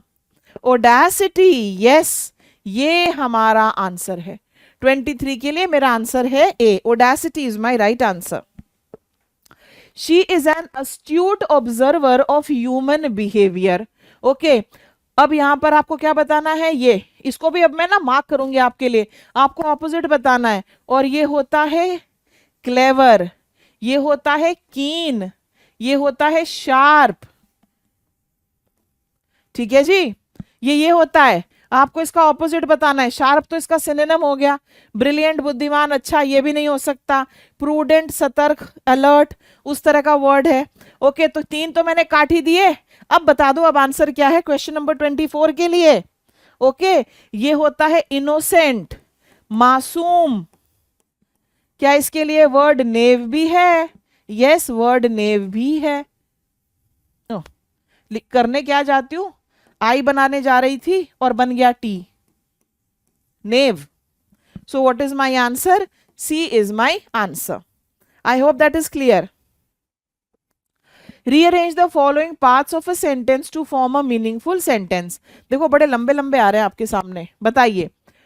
Okay, can be seen as an extension of citizenship, starting with the Factory Act of the 1840s, which protected the growing importance of social rights for children from unrestricted exploitation at work। बताइए अब यहां पर क्या होने वाला है हमारा answer, बताइए। ये सारे का सारा आपके सामने दिया है, since it takes a little time to do, quickly try to do it। question number 25 is in front of you, 25 आपके सामने है, 25 का आंसर क्या होगा, ध्यान से देखो इसमें, बताइए। यहां पर अगर आप ध्यान से देखिए हम किसके बारे में बात कर रहे हैं, पूरे पैसेज में फैक्ट्री एक्ट 1840 का, citizenship starting with children from unrestricted exploitation, हम इसमें पूरे में बात जिसके बारे में करें, देखो विद वाला जो है ये लास्ट में तो हो नहीं सकता, क्योंकि जो आपका सेंटेंस होता है वो प्रेपोजिशन पर जनरली खत्म नहीं होता, ए लास्ट में नहीं हो सकता, तो ये ऑप्शन मेरा कट गया, ये ऑप्शन मेरा कट गया, ठीक है। अब यहां पर हम किसके बारे में बात कर रहे हैं, हम बात कर रहे हैं about growing importance of social rights for children, हम इसके बारे में बात कर रहे हैं कि बच्चों के जो सामाजिक अधिकार हैं उनका महत्व किस प्रकार से बढ़ रहा है। The growing importance of social rights for children, C beginning के हमारे पास 2 थे, पर उनमें से एक हमने ऑलरेडी एलिमिनेट कर दिया। ओके, कर दिया, बिकॉज विद के साथ कोई सेंटेंस खत्म नहीं होता, बहुत रेयर यूसेज है। ओके, तो इसको मैं फिट करने की कोशिश करती हूं, I try to fit in this. Okay, the growing importance of social rights for children can be seen as an extension of citizenship. It started with, किससे स्टार्ट हुआ था, started with the factory act of 1840s। ये साल ही आपको बता देगा कि पुरानी बात है, और स्टार्टिंग की बात करें तो पुरानी ही होगी। विच प्रोटेक्टेड, ये किसको प्रोटेक्ट करता था ये act? Which protected children from unrestricted exploitation at work. D मेरा लास्ट होगा, बिल्कुल सही। Can I right here answer? Yes, I can write here answer. This is my answer. कुछ मिस किया हमने? हाँ जी, हमने मिस कर दिया था। 25th हो गया, 26th। Fill in the blank with the correct word from the options given below. To give a book a dash reading is to skim it quickly without comprehending much। दो words मैंने आपके लिए underline किए, क्या आप मुझे बताएंगे इनका मतलब क्या होता है? ओके, स्किम का मतलब होता है जल्दी जल्दी, यहां पर स्किम का मतलब यही है, ओके, नजर सी मारना। To give a book a dash reading is to skim it quickly, उस पर जल्दी से नजर मार लो। विदाउट कॉम्प्रीहेंडिंग मच, कॉम्प्रीहेंडिंग का मतलब होता है understanding, without understanding much. Question 26, cursory, cryptic, morose and ये वाला वर्ड है आपके सामने। Question number 26, give me the answer, give me the answer. अब यहां पर आंसर हमारा होगा कर्सरी। देखो, जब भी फिल इन द ब्लैंक आएगा पूरा आप पढ़िए, उसमें आइडिया, क्योंकि उसमें क्लियरली है ना, स्किम, स्किम का मतलब ही होता है जल्दबाजी में। ओके, क्विकली, क्विकली से आपको पता चल जाए। कर्सरी, कर्सरी का मतलब क्या होता है? ये आंसर है हमारा। और कर्सरी का मतलब यहां पर क्या है? कर्सरी का मतलब होता है क्विक, नॉट इन डिटेल, ये इसका मतलब होता है क्विक। क्रिप्टिक, क्रिप्टिक होता है मिस्टीरियस, हम कहते हैं ना क्रिप्टिक पोस्ट। फाइन, ये क्या होता है? MOROSE, morose. ओके, इसका मतलब क्या है? इसका मतलब होता है boring, BORING, boring. And then we have one more word here, इसका मतलब होता है generous, kind. Okay, so what's your answer? Your answer here is A। Choose the correct antonym. अब हम किस पर आ गए हैं? अब हम देंगे यहां पर ऑपोजिट। मैं क्यों इन वर्ड्स को इस तरह से लिख रही हूं बताइए मुझे। और वर्ड है हमारा veracity from the options given below. We have question number 27, फटाफट बताइए। 27, वेरासिटी, वेरासिटी होता है ट्रूथफुल, ट्रूथफुलनेस, सच्चाई, ट्रूथ। ओके, अब बताओ यहां पर हमें ऑपोजिट बताना है। फैलेसी, फैलेसी क्या है? फैलेसी भ्रम है, समथिंग विच इज अनरियल, ये इसका ऑपोजिट है। ओके, अब ये आर्डुअस, इसका मतलब होता है बहुत ही डिमांडिंग, बहुत ही डिफिकल्ट, ये इसका मतलब है 27 में। ओके, इसका मतलब क्या है? इसका मतलब होता है वेरी वेरी डिफिकल्ट। फिर है हमारा डिम्यूनेटिव, डिम्यूनेटिव होता है स्मॉल। और फिर demure, DEMURE, this is the word, DEMURE। Okay, what does this mean? Demure लो किस तरह से? सिलाई के लिए यूज हो जाता है। Fine, so here what was my answer? This was my answer. Okay, आगे। Once again we have a para jumble. I think जिसने ये पेपर सेट किया था, पैरा जंबल उसके फेवरेट थे। पैरा जंबल और कॉम्प्रिहेंशन, 4 कॉम्प्रिहेंशन है, can you believe it? The largest known rodent have determined that bite was as strong as a tiger's. The prehistoric herbivores front scientists analyzing the skull of. Okay, ध्यान से देखिए, scientist analysing the skull of, फिर of एक preposition के रूप में आ रहा है। अगर ये हमारा लास्ट पार्ट होगा तो प्रेपोजिशन से इस तरह से खत्म नहीं हो सकता, तो ऑप्शन ए को मैं सबसे पहले एलिमिनेट कर देती हूँ। इसमें कोई डिफिकल्ट वर्ड है? यस, डिफिकल्ट वर्ड एक तो है, मुझे नजर आ रहा है, rodent. What are rodents? What are rodents? One word substitution में ना इस तरह की बहुत सारी चीजें आती हैं। जमीन पर रहने वाले जानवरों को क्या बोलते हैं? टेरेस्ट्रियल। हवा में रहने वालों को एरियल। जो जमीन पे पानी में दोनों में रहते हैं, एम्फीबियंस। तो ये रॉडेंट्स क्या हैं? रॉडेंट्स हैं हमारे कुतरने वाले जानवर। कुतरने वाले जानवर जैसे आपका कौन कुतरता है? गिलहरी हो गई, कुतर कुतर के खाती है। चूहे हो गए, ओके, उनके लिए यह वर्ड यूज होता है हमारा rodents. Okay, the largest known rodents have determined that, ये यहाँ पर आपको दिया गया है, बताइए। ये आपके सामने question number 28 and now I want the answer from you. Question number 28, can you see the whole board now? 28 बताइए मुझे आंसर क्या है। ओके अब यहां पर देखो, सब्जेक्ट कहां है, काम किसने किया है, साइंटिस्ट ने। ओके ये रहे, scientist analysing the skull of, ये हमारा फर्स्ट होगा, क्योंकि मैं आपसे हमेशा कहती हूं कि आप सब्जेक्ट को आइडेंटिफाई कर लो। सब्जेक्ट को आइडेंटिफाई कर लो। सब्जेक्ट कौन है? सब्जेक्ट वो है जिसने काम किया, साइंटिस्ट ने एनालाइज किया ना, साइंटिस्ट ने एनालाइज किया, तो ये मेरा फर्स्ट पार्ट होगा। Scientist analysing the skull of, D beginning, D beginning I have here and D beginning I have here. Scientist analysing the skull of what, किसका स्कल एनालाइज किया, आपको मुझे ये बताना है। Analysing the skull of, okay ये हमारा first आ गया। ओके अब इसके बाद analysing the skull of what, okay scientist analysing the skull of the largest known rodents. ठीक है, किसका स्कल एनालाइज कर रहे हैं हम स्कल एनालाइज कर रहे हैं द लार्जेस्ट नोन रोडेंट का। हैव डिटरमिन्ड दैट, उन्होंने क्या डिटरमिन किया, they have determined that the prehistoric herbivores front bite, okay front bite was as strong as a tiger's, बिल्कुल सही है। ओके ये फर्स्ट आएगा, ये हमारा सेकंड आएगा, ये हमारा थर्ड आएगा, ये हमारा फोर्थ आएगा। तो क्या ऑर्डर बन गया, डी आएगा, डी के बाद ए आएगा, उसके बाद सी आएगा और फिर बी आएगा। D A C B, D A C B यहाँ है, यहाँ है। ठीक है, इसमें क्या गड़बड़ हो गई, हमने कहा ना कि ये दोनों जो हैं, दोनों के दोनों में डी बिगिनिंग था, गड़बड़ क्या हो गई, गड़बड़ ये हो गई कि front, okay prehistoric herbivores front bite, ये सीक्वेंस होगा, सी के तुरंत बाद बी आएगा, सी के तुरंत बाद बी यहां पर, और ये लास्ट पार्ट होगा। वेरी राइट, तो आंसर यहां पर डी है। This is my answer, D is my answer. I hope that is clear. आगे देखो, वेरी नाइस। किस चीज का क्वेश्चन आ गया आपके सामने, हाँ ये बताइए क्या है ये, फ्रेजल वर्ब्स। ये टॉपिक बहुत अच्छे से करना, very very well you have to do this topic. Okay हमारा जो लुमिनेयर का इंग्लिश मास्टरी कोर्स है उसमें फ्रेजल वर्ब की पूरी सीरीज है A to Z। अधिकतर जो आपके ईडियम्स हैं, वन वर्ड सब्सटीट्यूशन है, फ्रेजल वर्ब्स हैं, कंफ्यूजिंग वर्ड्स हैं, होमोनम्स है, सबकी कंप्लीट सीरीज आपके लिए अवेलेबल है।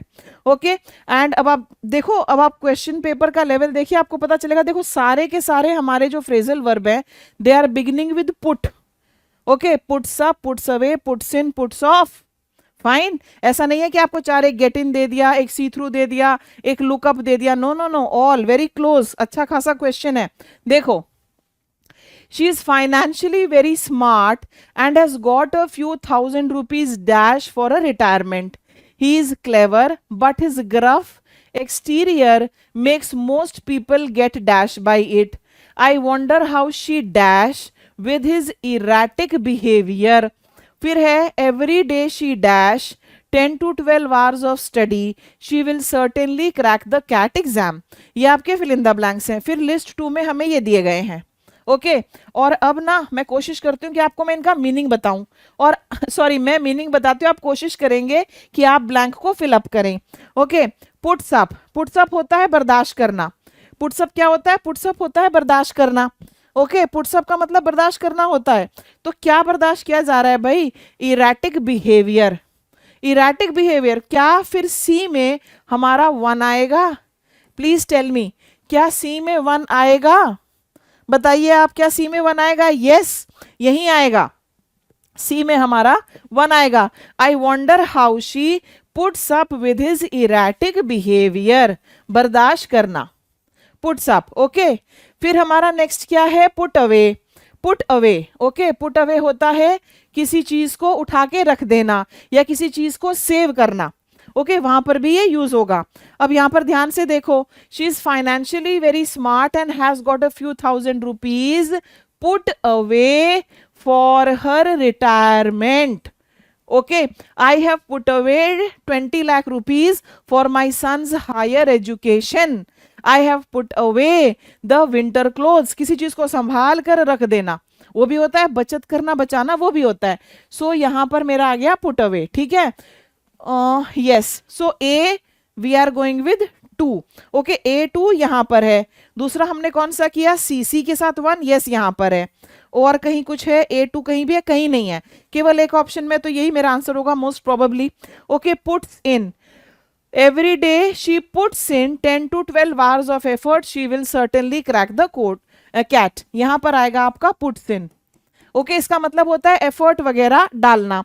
और फिर हमारा क्या रह गया, पुट ऑफ, जिस तरह से हम कहते हैं ना मूड ऑफ एंड ओके, उन सब में ये यूज होता है। तो क्वेश्चन नंबर 29 के लिए my answer here is going to be A. A is going to be the correct answer for question number 29। Okay एक बार फिर से सारे में रिवाइज करा देती हूँ। पुट अवे का मतलब होता है पैसे बचाना, ओके पैसे बचाना, जो फर्स्ट वाले में आपको दिया गया है। ओके पुट ऑफ का मतलब होता है किसी को डिस्करेज करना, तो ग्रफ एक्सटीरियर और ये वाला जो है, ठीक है। I wonder how she dash is erratic behaviour, erratic behaviour वाला भी यहां पर आपको दिया गया है, पुट्स अप, ओके। और पुट इन का मतलब होता है डेडिकेटेड एफर्ट करना। Fine, so answer here is going to be A. A is the correct answer. Now let's move on to the next one. Choose the appropriate option to complete the following sentence. Kalyani made her children dash, okay, her children dash course on Sunday. Okay, very simple. अब यहां पर देखो, Kalyani made हर children, children क्या है, plural, plural के साथ हम क्या लगाते हैं, डज लगाते हैं, नो, ठीक है। यहां ओके यहां पर होगा डू सम, वेरी सिंपल, इसकी कोई एक्सप्लेनेशन की जरूरत ही नहीं है। ओके और इस वर्ड का मतलब क्या होता है, इस वर्ड का मतलब होता है घर के काम, घर के जो छोटे मोटे काम होते हैं ना, उनके लिए ये वर्ड यूज होता है। Okay Kalyani made her children do some, ठीक है fine. Next, I am not convinced, I am not convinced of his duplicity in this matter. और आपको अंडरलाइंड वर्ड जो है, choose the word that is nearest in meaning to the underlined word. Underlined word हमारा क्या है यहां पर, duplicity, duplicity is my underlined word. Okay I am not convinced of his duplicity in this matter. Okay duplicity आया word duplicate से, duplicate क्या होता है, बनावटी, नकली, यही तो होता है डुप्लीकेट। और हमें क्या बताना है, nearest in meaning, so deceit is my answer, क्योंकि डिसीट भी धोखा है। यूजफुलनेस, ये वर्ड आया यूजफुल से, फायदेमंद, लाभदायक, इमोशन, भावनाएं, योर फीलिंग्स, विजडम, बुद्धि, so answer here is going to be ए।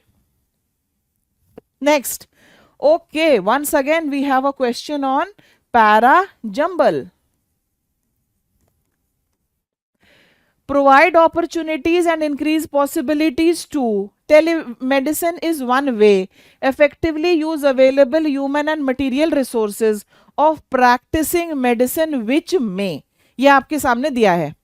देखो एक मोडाल पर खत्म नहीं हो सकता सेंटेंस, एक मोडाल पर खत्म नहीं हो सकता, डी लास्ट ऑप्शन नहीं हो सकता, तो फर्स्ट वाला ऑप्शन जो है मेरा कट गया। What are we talking about in this para jumble?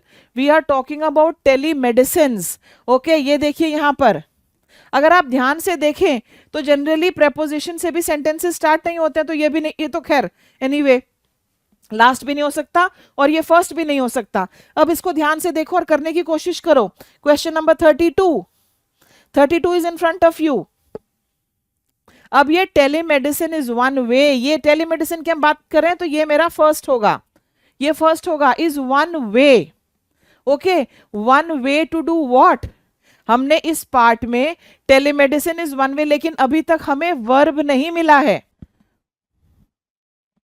हमने सब्जेक्ट को आइडेंटिफाई कर लिया, telemedicine. Okay telemedicine is one way of what, one way of practising medicine which में, तो बी के तुरंत बाद मेरा डी आएगा, बी के तुरंत बाद डी मेरा इस ऑप्शन में है।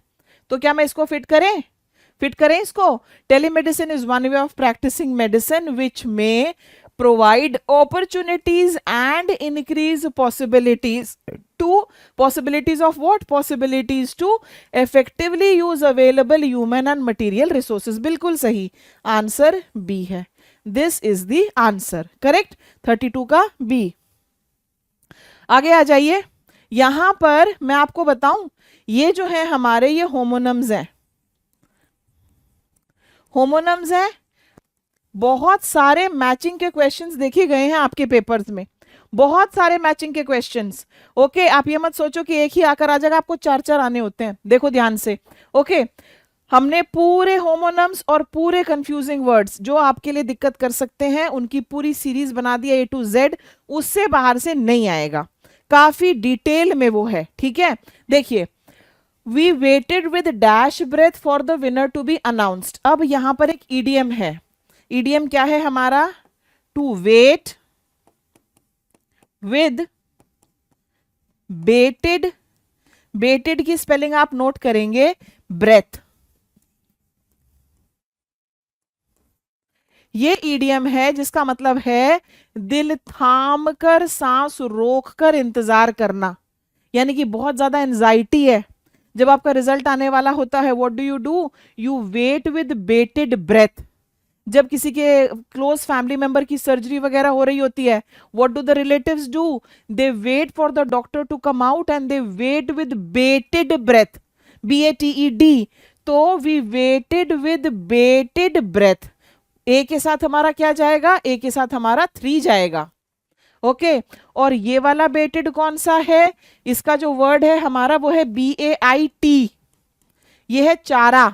हम मछलियों को चारा डालते हैं ना, एक हुक में चारा लगा देंगे और फिर वो मछली के मुंह में फंस जाएगा। Okay, to serve as a bait का मतलब कोई ऐसी चीज जो दूसरे व्यक्ति को अट्रैक्ट कर लेगी। तो यहां पर ये है moving quietly into position, she baited, BAITED, she baited the trap and waited. तो यह बी के साथ हमारा क्या जाएगा? बी के साथ हमारा 4 जाएगा। फिर रह गए आपके दो, डिस्क्रीट एंड डिस्क्रीट। ओके, कौन से दो रह गए? Discrete and discrete. अब आप बताइए वहां पर क्या होने वाला है? ओके, दो रह गए आपके सामने, discrete and discreet. You ought to make a few dash enquiries before you sign anything. दोनों डिस्क्रीट की आप स्पेलिंग ध्यान से देखिए, ध्यान से देखिए और मुझे बताइए आंसर क्या होगा। I want you also to try, quickly quickly quickly. ये वाला जो डिस्क्रीट है इसका मतलब है केयरफुल, CAREFUL। CREET वाला जो है डिस्क्रीट, उसका मतलब होता है केयरफुल, ध्यान से। ओके, और जो दूसरे वाला है इसका मतलब होता है सेपरेट, SEPARATE।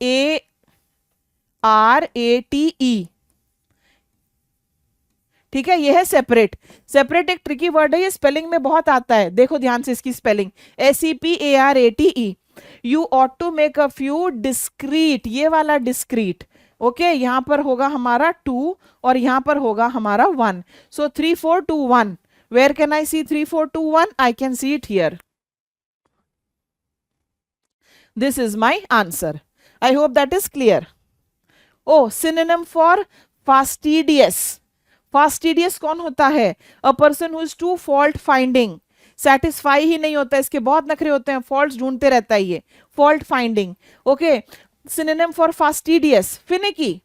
ये हमारा सिनोनिम है। आप बाकी देखो, बाकी की मीनिंग आपको पता ही है। सिनोनिम बताना, स्ट्रॉन्ग, पावरफुल होता है, brave. Okay, somebody very bold and brave, weak, somebody not physically strong. So that's my answer. Answer is B. Next, again one more parajumble. वाह जी वाह, पैराजंबल की आपके लिए लाइन लग गई है। Okay, rearrange the phrases to form a meaningful sentence. BMI model is an obsolete method for calculating, suggesting that the athlete get a fat to muscle mass index scan done. The fitness level of an individual, the dietitian said that the, ये सारा आपके सामने है। ये अगर आप इसकी beginning ढूंढ दो ना तो बहुत आसान है। बताओ क्यों आसान हो जाएगा फिर आपके लिए? क्योंकि अगर आप चारों ऑप्शंस देखें, ए बिगिनिंग से सिर्फ एक है, बी बिगिनिंग से सिर्फ एक है, डी बिगिनिंग से सिर्फ एक है, सी बिगिनिंग से, मतलब ABCD चारों। अगर आप सिर्फ बिगिनिंग सेंटेंस ढूंढ दो आपका हो गया। बताइए फिर यहां से। ओके, याद करो नरेशन वाले सेंटेंसेस कैसे होते हैं? स्पीकर बोल रहा है और फिर क्या कहा वो बताया जाता है। The dietitian said that the, यही होगा ना, the dietitian said that the. देखो डी के बाद तो सी नहीं आ सकता, दो द एक साथ नहीं आ सकते। This is the ending and this is the beginning. D के बाद तो सी आ ही नहीं सकता ना। डी बिगिनिंग से कौन सा है? ये वाला है। तो क्या मैं इसको फिट करूं? The dietitian said that the, उसके बाद आएगा BMI model is an obsolete method for calculating, okay, calculating the fitness of an individual, suggesting that the athlete get a fat to muscle mass index can done. Yes, ये मेरा answer है, यही answer है B. Okay, 35th.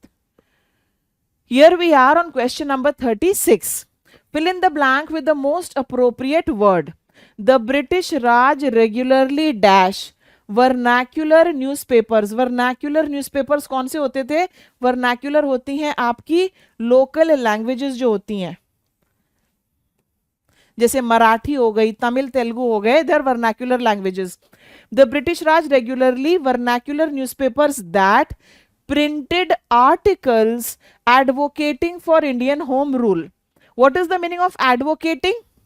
Advocating का मतलब होता है किसी चीज के लिए सपोर्टिंग. ओके, किसी चीज के लिए जो सपोर्टिंग होता है उसके लिए ये वर्ड यूज होता है एडवोकेटिंग. ओके, अब ये हमारे वर्ड्स हैं SUPPORTING, that is advocating. Prescribed, proscribed. Okay, ये कंफ्यूजिंग वर्ड्स में आएगा, ये होमोनम्स नहीं है, ये होमोनम्स नहीं है. क्यों? क्योंकि होमोनम्स में प्रोनाउंसिएशन सेम होती है, मीनिंग और स्पेलिंग डिफरेंट है. यहां पर ये प्रिस्क्राइब्ड है और ये प्रोस्क्राइब्ड है. ओके, ये प्रोबेटेड है, ये पॉपुलराइज्ड है. सेंटेंस को पूरा पढ़ो, फिल इन द ब्लैंक्स वालों को हमेशा पूरा पढ़ो. ब्रिटिश राज जो है, जो वर्नाक्यूलर न्यूज़पेपर्स थे, उनमें जो आर्टिकल्स प्रिंट होते थे जो कि होम रूल लीग के सपोर्ट में होते थे, उनके प्रति ब्रिटिश राज कैसे बिहेव करेगा? उनको दबाएगा, उनके बारे में वो नेगेटिव होगा ना.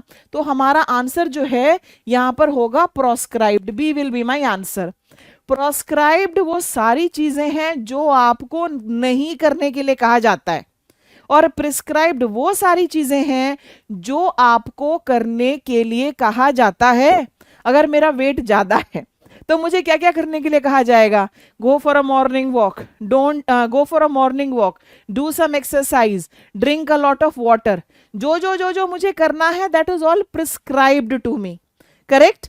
जो जो जो जो मुझे नहीं करना, आपको तला भुना नहीं खाना, आपको मसालेदार नहीं खाना, आपको रोटी नहीं खानी, आपको चीनी नहीं खानी, ये सब क्या है जो नहीं करना? ये प्रोस्क्राइब्ड है, प्रोस्क्राइब्ड है. तो उन्होंने ये वर्नाक्यूलर न्यूज़पेपर्स को रेगुलरली प्रोस्क्राइब किया. B is my answer. फिर प्रोबेटेड क्या है? प्रोबेटेड जो है ये विल्स वगैरह से रिलेटेड होता है, और जो पॉपुलराइज्ड है ये पॉपुलर से. ओके, ये पॉपुलर से लेना देना है इसका. Next one, question number 37. Choose the most appropriate word to fill in the blank in the following sentences. The alibi offered by the suspect in the chain snatching incident did not appear to be dash. मैं आपको बताऊं ये कैसा question है. अगर मुझे इसमें 5 में से रेटिंग देनी होगी ना, कैसा क्वेश्चन है, तो मैं इसको रेटिंग दूंगी 4.5 की. अच्छे खासे लेवल का क्वेश्चन है. ये जो वर्ड एलिबाई, ये एक लीगल टर्म है, ये लीगल टर्म है, और मैं आपको बताती हूँ कि इसका क्या मतलब होता है. देखो, कोई इंसान, मान लीजिए उस पर कोई आरोप लग जाए, उससे कहा जाए कि तुमने उस व्यक्ति का मर्डर किया है, तो वो क्या कहेगा कि सर उस दिन तो मैं था ही नहीं यहाँ पे, मैं तो जयपुर गया हुआ था, मैं तो पटना गया हुआ था, साथ में वो टिकट विकेट दिखाएगा टू प्रूव दैट. ये वो होता है कि मैं घटनास्थल पर था ही नहीं, something similar. Okay, offered by the suspect, suspect होता है जिस पर शक हो. In the chain snatching incident did not appear to be. Chain snatching incident में सस्पेक्ट ने जो कहानी सुनाई, it did not appear to be. देखो, क्रेडिबल और क्रेडिटेबल, जो आपके फिल इन द ब्लैंक्स वाले क्वेश्चन आते हैं उनमें कंफ्यूजिंग वर्ड्स बहुत आते हैं, उनमें कंफ्यूजिंग वर्ड्स बहुत आते हैं. क्रेडिबल और क्रेडिटेबल भी वही है. फिर है क्रेड्यूलस और कंसिडरेबल. ऐसा करते मैं आपको चारों का मीनिंग बताती हूँ, चारों का मीनिंग आपको मैं बताती हूँ, और उसके बाद फिर आप मुझे बताना. क्रेडिबल का मतलब होता है बिलीवेबल, विश्वसनीय, बिलीवेबल. ठीक है. फिर यहां पर है क्रेडिटेबल, और क्रेडिटेबल का मतलब क्या होता है? किसी को क्रेडिट देना. क्रेडिट देने का मतलब है उसको श्रेय देना. सो इसको हम क्या कहेंगे? प्रेज करना किसी को, इस तरह का। फिर है यहां पर क्रेड्यूलस, CREDULOUS, क्रेड्यूलस। क्रेड्यूलस होता है गलेबल, आसानी से विश्वास वगैरह कर ले, गलेबल। और फिर यहां पर रह गया कंसिडरेबल। कंसिडरेबल का क्या मतलब होता है? कंसिडरेबल का मतलब होता है सिग्निफिकेंट।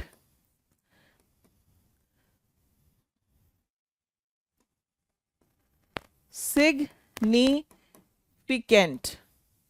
ओके, ये इसका मतलब है सिग्निफिकेंट।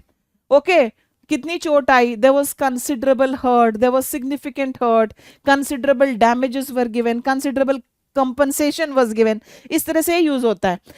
तो यहां पर कह रहे हैं कि उसकी जो बात थी वो विश्वसनीय नहीं थी। तो विश्वसनीय नहीं थी तो हम क्या करें?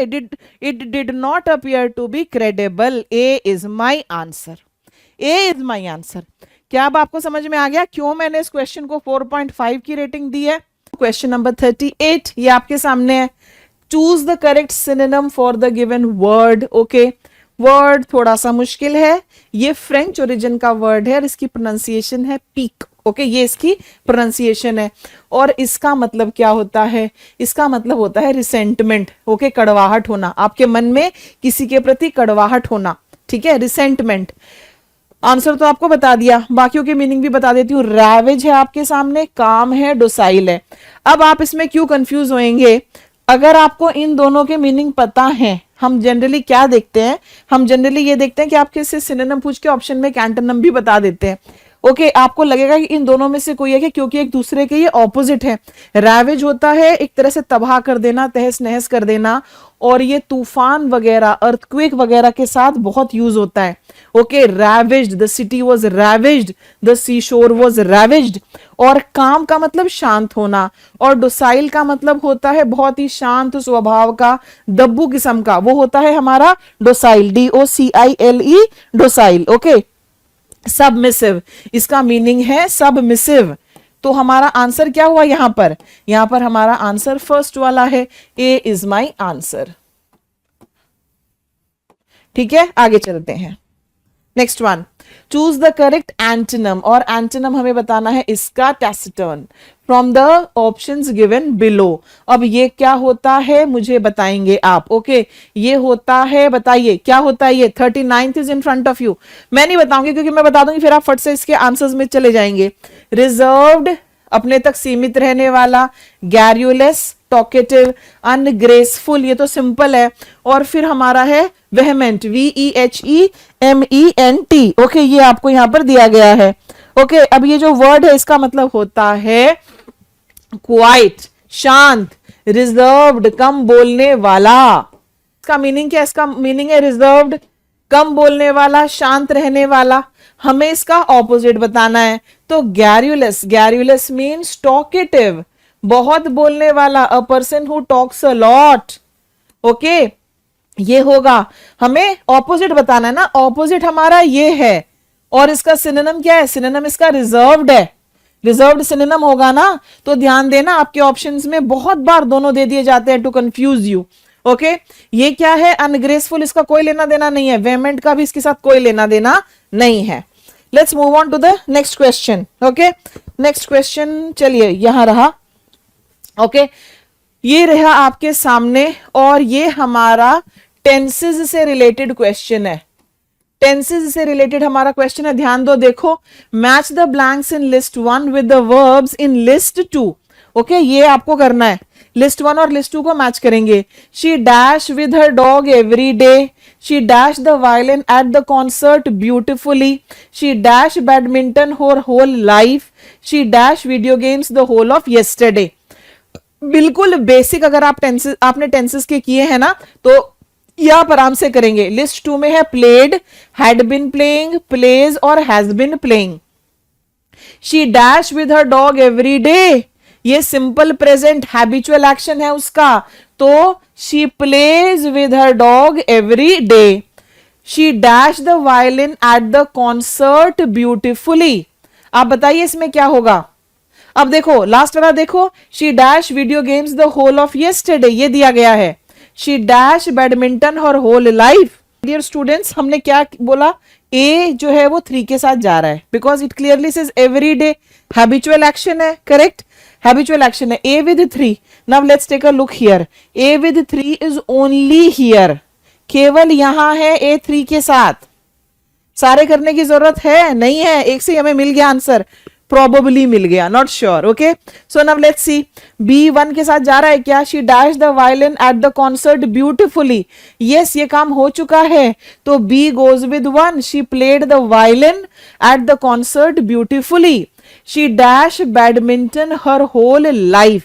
ओके, अब यहां पर देखो सी जो है, क्या सी जो है 4 के साथ जा रहा है बिकॉज उसने कोई काम पास्ट में करना स्टार्ट किया, वो अभी तक कर रही है, क्लियरली दिया गया है हर होल लाइफ. तो यहां पर प्रेजेंट परफेक्ट कंटिन्यूअस ये टेंस जो है ये यूज होगा. प्रेजेंट परफेक्ट कंटिन्यूअस में क्या यूज होता है, हम यूज करते हैं हैज या हैव. ओके, फिर बीन और वर्ब की थर्ड फॉर्म, यही हुआ है यहां पर. She dash video games the whole of yesterday, ये हो चुका. अब यहां पर आएगा हैड बीन प्लेइंग, यहां पर हमारा क्या यूज हो रहा है, पास्ट परफेक्ट कंटिन्यूअस. अब इसमें क्या लगेगा, had plus been plus verb plus ING. तो प्रेजेंट टेंस और पास्ट टेंस के कॉम्बिनेशन करके ये क्वेश्चन आपके लिए डिजाइन किया गया है. Fine, is it clear now? So my answer is B. B is the correct answer. चलिए अगले पर चलते हैं हम. Let's do it. What do we have here? Very nice, one word substitution है, वन वर्ड सब्स्टिट्यूशन का question. आपको 4 पता होने चाहिए तब आप मैच करेंगे. Match the words in list 1 with their meaning in list 2. Okay, numismatist, philatelist, itinerant and cacographist. बताइए इसमें से आपको कौन सा आता है, कौन सा आता है? ओके, ये जो होता है फिलैटेलिस्ट, ये क्या कलेक्ट करता है, ये कलेक्ट करता है stamps. Okay, B goes with 3.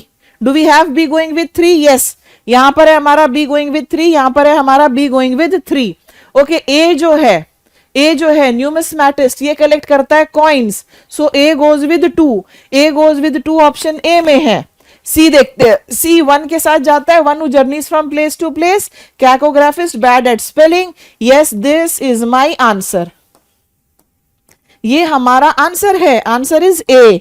A is the right answer. ठीक है, 41 ए. Next, I was delighted dash the present you gave me. The letter I wrote was full of dash mistakes. A strange thing happened dash me a few days ago. I hope you succeed getting the job you want. और यहां पर आपको क्या दिया गया है, ध्यान से देखिए और मुझे बताइए. आपको प्रेपोजिशंस फिलअप करनी है.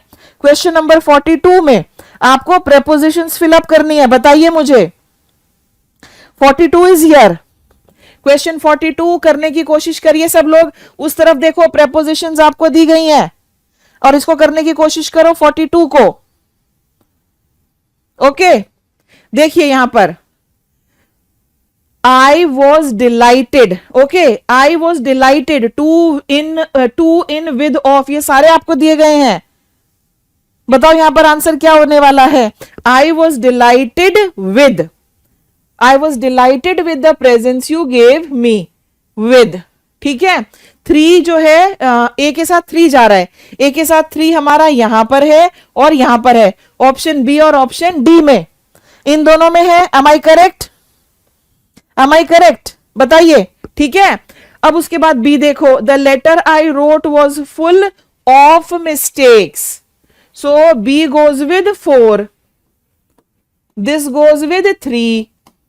A strange thing happened to me a few days ago. तो यहां पर आ गया हमारा 1. बस, और ज्यादा करने की जरूरत क्या है, डी तो 2 के साथ जाएगा ही. I hope you succeed in getting the job you want. So answer here is B. B is my correct answer. ठीक है, चलो next. Identify the word opposite in meaning to the underlined word. Allegations about the industrialists' involvement in financial irregularities were spurious. Spurious is my underlined word. ये है आपके सामने, देखो allegations, allegations होते हैं आरोप, किस बारे में कि इंडस्ट्रियलिस्ट का इन्वॉल्वमेंट है फाइनेंशियल इरेगुलरिटीज में, वित्तीय अनियमितताएं, शायद इसको हिंदी में ये कहते हैं, ठीक है। वर स्प्यूरियस, स्प्यूरियस हाईलाइटेड है, फॉल्स, अनएथिकल, जेन्युइन, इंपल्सिव। सबसे इंपॉर्टेंट आपको ऑपोजिट बताना है, ऑपोजिट। 43 है आपके सामने, क्वेश्चन नंबर 43। ओके 43 का मुझे बताइए क्या होने वाला है। I am waiting for you to give me the answer quickly. Question 43, 43 is in front of you. Spurious का मतलब क्या होता है इस वर्ड का, ये होता है फेक। अगर हमें ऑपोजिट बताना है तो ऑपोजिट होगा C, genuine. This is your answer. False, झूठा, अनएथिकल, अनएथिकल अनैतिक, इंपल्सिव, रैश, जो किसी चीज को फटाफट करना चाहे। So C is my answer. Shall I write the answer for you here? Answer will be C. Next, match the idioms in list 1 with list 2। Very nice, very nice, but I would say देखो बड़ा interesting है ये। Okay, sit, sit, sit, sit. क्यों मैं seat को underline कर रही हूं, क्यों मैं सिट को क्या वो कहीं से उठा के कोई भी idiom आपको दे देंगे? बताओ, एक जगह बेड ऑफ रोजेस दे देंगे और दूसरी जगह ब्लैक एंड व्हाइट दे देंगे। ये उससे भी अगला लेवल चला गया। सिट से रिलेटेड जो idioms हैं, सिट से रिलेटेड केवल वही कवर किए गए हैं।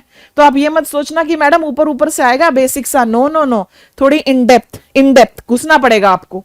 तभी तो मैंने पूरी की पूरी आपकी सीरीज जो है वो A to Z बनाई है, ताकि कुछ भी रह ना जाए, छूट ना जाए। ओके, जैसे बेड ऑफ रोजेस हो सकता है, बेड ऑफ नेल्स हो सकता है, bed of roses, bed of nails. Okay, right, make your own bed, ये भी हो सकता है। अब यहां पर देखो सारे सिट वाले हैं। To sit on the fence, a sitting duck, sit pretty and sit tight, ये आपके सामने है। अब मैं इसमें देखूं क्या हमारे ऑप्शंस क्लोज हैं? यहां एक का 3 दो जगह दे रखा है। फाइन, लेट अस सी, टेल मी, जो सिटिंग डक होता है वो क्या होता है? वो easy target for attack and criticism होता है। क्यों? क्योंकि देखो, एक तो बत्तख जो है, डक इज अ बत्तख, राइट। बत्तख जो है एक भारी पक्षी है, ज्यादा उड़ती नहीं है, उड़ती नहीं। आप उसको पानी में देखेंगे या फिर आप उसको बाहर थोड़ा चलते हुए देखेंगे। ओके, तो वो उड़ती नहीं है और ऊपर से वो बैठी हुई है, उड़ने में स्लो भी उड़ती है। तो सिटिंग डक को निशाना लगाना इजी है, टारगेट करना इजी, टारगेट फॉर अटैक और क्रिटिसिज्म। B4 कहां है? B4 ऑप्शन बी और सी में है। तो मैं फिलहाल ए को कट लगा देती हूं और 1 को कट लगा देती हूं। ओके, आगे देखो, सिट प्रिटी होता है to be in a good position, तो यानी कि सी मेरा 1 है। अब इन दोनों में देखिए हम C1 कहां है? C1 यहां है।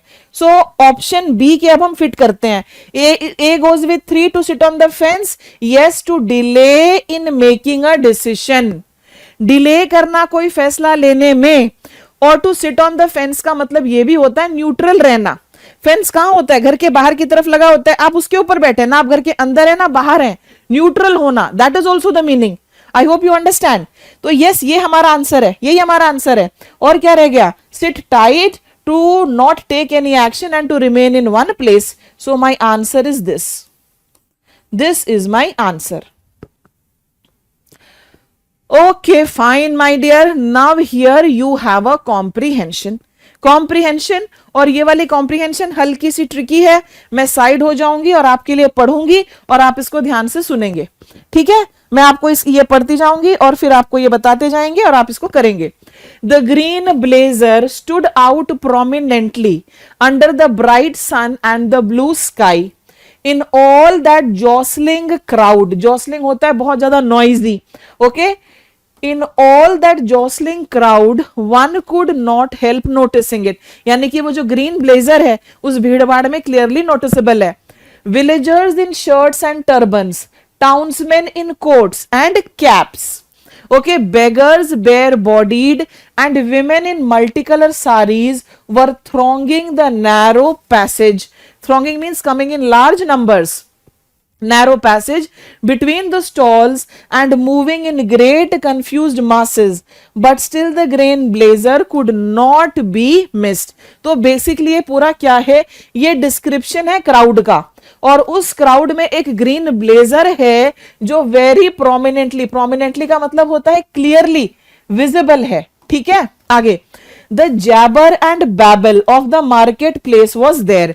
सो ये डिस्क्रिप्शन कहां की है, ओके, एक मार्केट प्लेस में है। मार्केट देखते हैं आगे क्या है, वहां पर पूरा शोर शराबा है मार्केट वाला। As people disputed prices, haggled and greeted each other over it, all boomed the voice of a over it all boomed the voice of a Bible preacher। इस सारे शोर शराबे में अचानक से एक बाइबल प्रीचर की आवाज सुनाई देती है। and when he paused for breath, जब वो रुकता है, when he paused for breath, from another corner the loudspeaker of a health van amplified on malaria and tuberculosis। जब इसकी बाइबल प्रीचर की आवाज कम होती है तो दूसरी तरफ से एक लाउडस्पीकर में हमें एक हेल्थ वैन की आवाज सुनाई देती है। एम्पलीफाई करना मतलब इंक्रीज करना इंटेंसिटी में, और ये मलेरिया और ट्यूबरकुलोसिस के बारे में बोल रहा है। Over and above it all the green blazer seemed to cry out an invitation. सारे शोर शराबे में ग्रीन ब्लेजर जो है साफ नजर आ रहा है। Raju could not ignore it, okay, Raju इस ग्रीन ब्लेजर को इग्नोर नहीं कर पा रहा। It was not in his nature to ignore such a persistent invitation. यहां पर हमारा कैरेक्टर इंट्रोड्यूस हो गया, राजू। ये राजू के स्वभाव में नहीं था कि इस तरह का प्रलोभन, इन्विटेशन वो इग्नोर करे। परसिस्टेंट मीन्स कंटिन्यूटी वाला। He kept himself half aloof from the crowd। इसने अपने आप को क्राउड से दूर रखा। He could not afford to remain completely aloof। थोड़ा सा है उसमें पर अलर्टनेस के साथ क्राउड में। Nor keep himself in it too conspicuously। Wherever he might be, he was harrowed by the fear of being spotted by a policeman। Raju को क्या डर है कि उसको कोई पुलिसमैन जो है वो स्पॉट कर लेगा।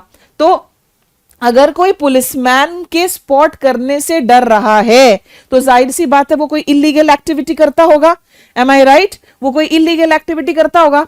Today he wore a loin cloth and was bare bodied. उसकी डिस्क्रिप्शन है कि उसने क्या पहना है, बेयर बॉडीड है, and had wound an enormous turban over his head. सर पे पगड़ी बांधी हुई है बड़ी सी, which overshadowed his face completely, and he hoped that he would be taken for a peasant from village. Okay, उसने अपने आप को ऐसा ड्रेसअप किया हुआ है और वो क्या उम्मीद कर रहा है, वो ये उम्मीद कर रहा है कि उसको जो है गांव का किसान समझा जाएगा। That is what he is hoping for. Next, ये देखिए, he sat on a stack of cast off bananas. वहां पर एक केले हैं, उनके ऊपर ये बैठा हुआ है, banana stalks, beside a shop, okay, earning and watched the crowd. और ये यहां पर क्राउड को देख रहा है। When he watched a crowd he did it with concentration. देखो ऐसा लग रहा है इसका प्रोफेशन थोड़ा अजीब सा है, राइट। वो क्राउड को ही बड़े कंसिस्टेंटली देख रहा है, पुलिस वाला उसको स्पॉट ना कर दे ये कर रहा है, इस तरह से ड्रेस्ड अप है कि उसको गांव का एक किसान समझा जाए। Okay, it was his professional occupation।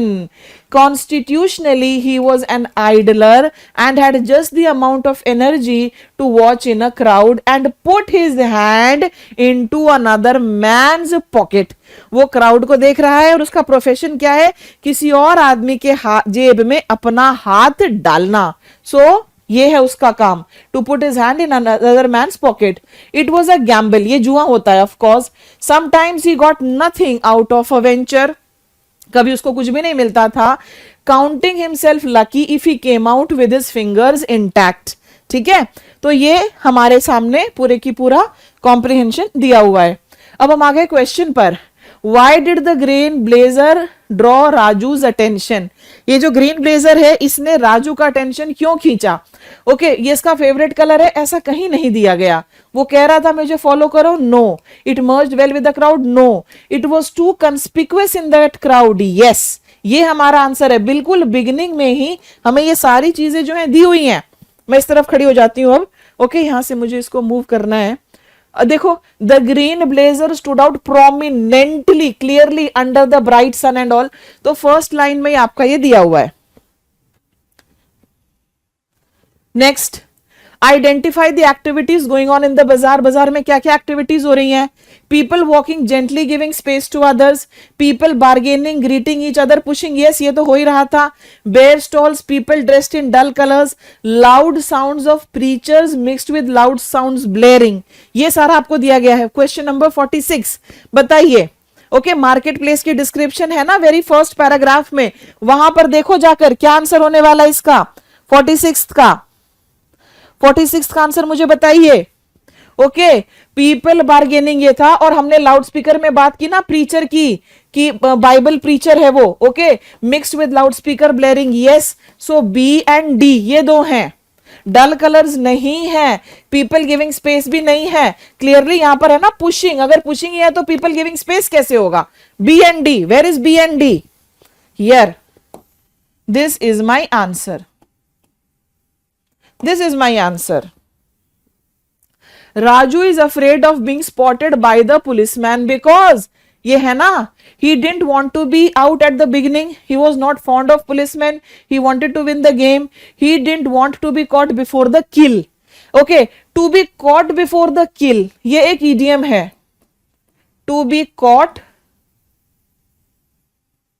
before the kill, इसका मतलब क्या होता है? इसका मतलब ये होता है कि कोई काम करने से पहले पकड़े जाना, इसका मतलब ये होता है to be caught before the kill. देखो यहां पर अगर आप ध्यान से देखें, ये कहीं नहीं दिया हुआ, ये कहीं नहीं दिया हुआ, ये सारी चीजें हमें कहीं नहीं दी हुई हैं। तो क्वेश्चन नंबर 47 में ओके ये वाला ही हमारा मोस्ट प्रोबेबली अप्रोप्रिएट होगा। देखो कभी कभी क्या होता है ना, क्लियरली नहीं दिया पैसेज में कुछ भी, लेकिन सारे ऑप्शन देखिए यही आंसर हो सकता है। ओके आगे, what do you think is Raju's profession? Raju के प्रोफेशन में क्या बताया गया है? ये बताया गया ना उसके प्रोफेशन के बारे में कि उसका काम था दूसरे लोगों की जेब में अपना हाथ डालना। कौन डालता है दूसरे लोगों की जेब में अपना हाथ? जेब कतरे। जेब कतरे को हम क्या कहते हैं? जेब कतरे जो होते हैं अ पिक पॉकेटियर। आंसर यहां पर जो है बी है, B 48 B is the right answer. Okay B is the right answer. Next, match the words in list 1 with their meaning in list 2। Very nice, very nice. CUET का level देखिए भाई साहब। Okay CUET का level देखिए, कभी कभी क्या देते हैं, एक वर्ड दे देंगे और बोलेंगे find a word from the passage with similar meaning. इन्होंने आपको 4 दिए और चारों के मीनिंग भी दिए और बोला करो, मैच करो, मैच करो इनको, चलो करो। एम्पलीफाइड क्या होता है? एम्पलीफाइड ये है टू इंक्रीज द इंटेंसिटी, मैंने आपको बताया था। Venture, venture is an undertaking. Okay देखो कहीं B4 कहां पर है? B4 यहां पर है और B4 यहां पर है, और वेंचर अंडरटेकिंग वाला D1, तो D1 कहां पर है? D1 दोनों में है, यहां पर भी है यहां पर भी है। आगे देख लेते हैं। कंस्पिक्युअस बताइए, कंस्पिक्युअस कहां है? Long aggressive speech. ओ यहां पर 2 लॉन्ग अग्रेसिव स्पीच कैसे हो गए? How is it long aggressive speech at 2 places?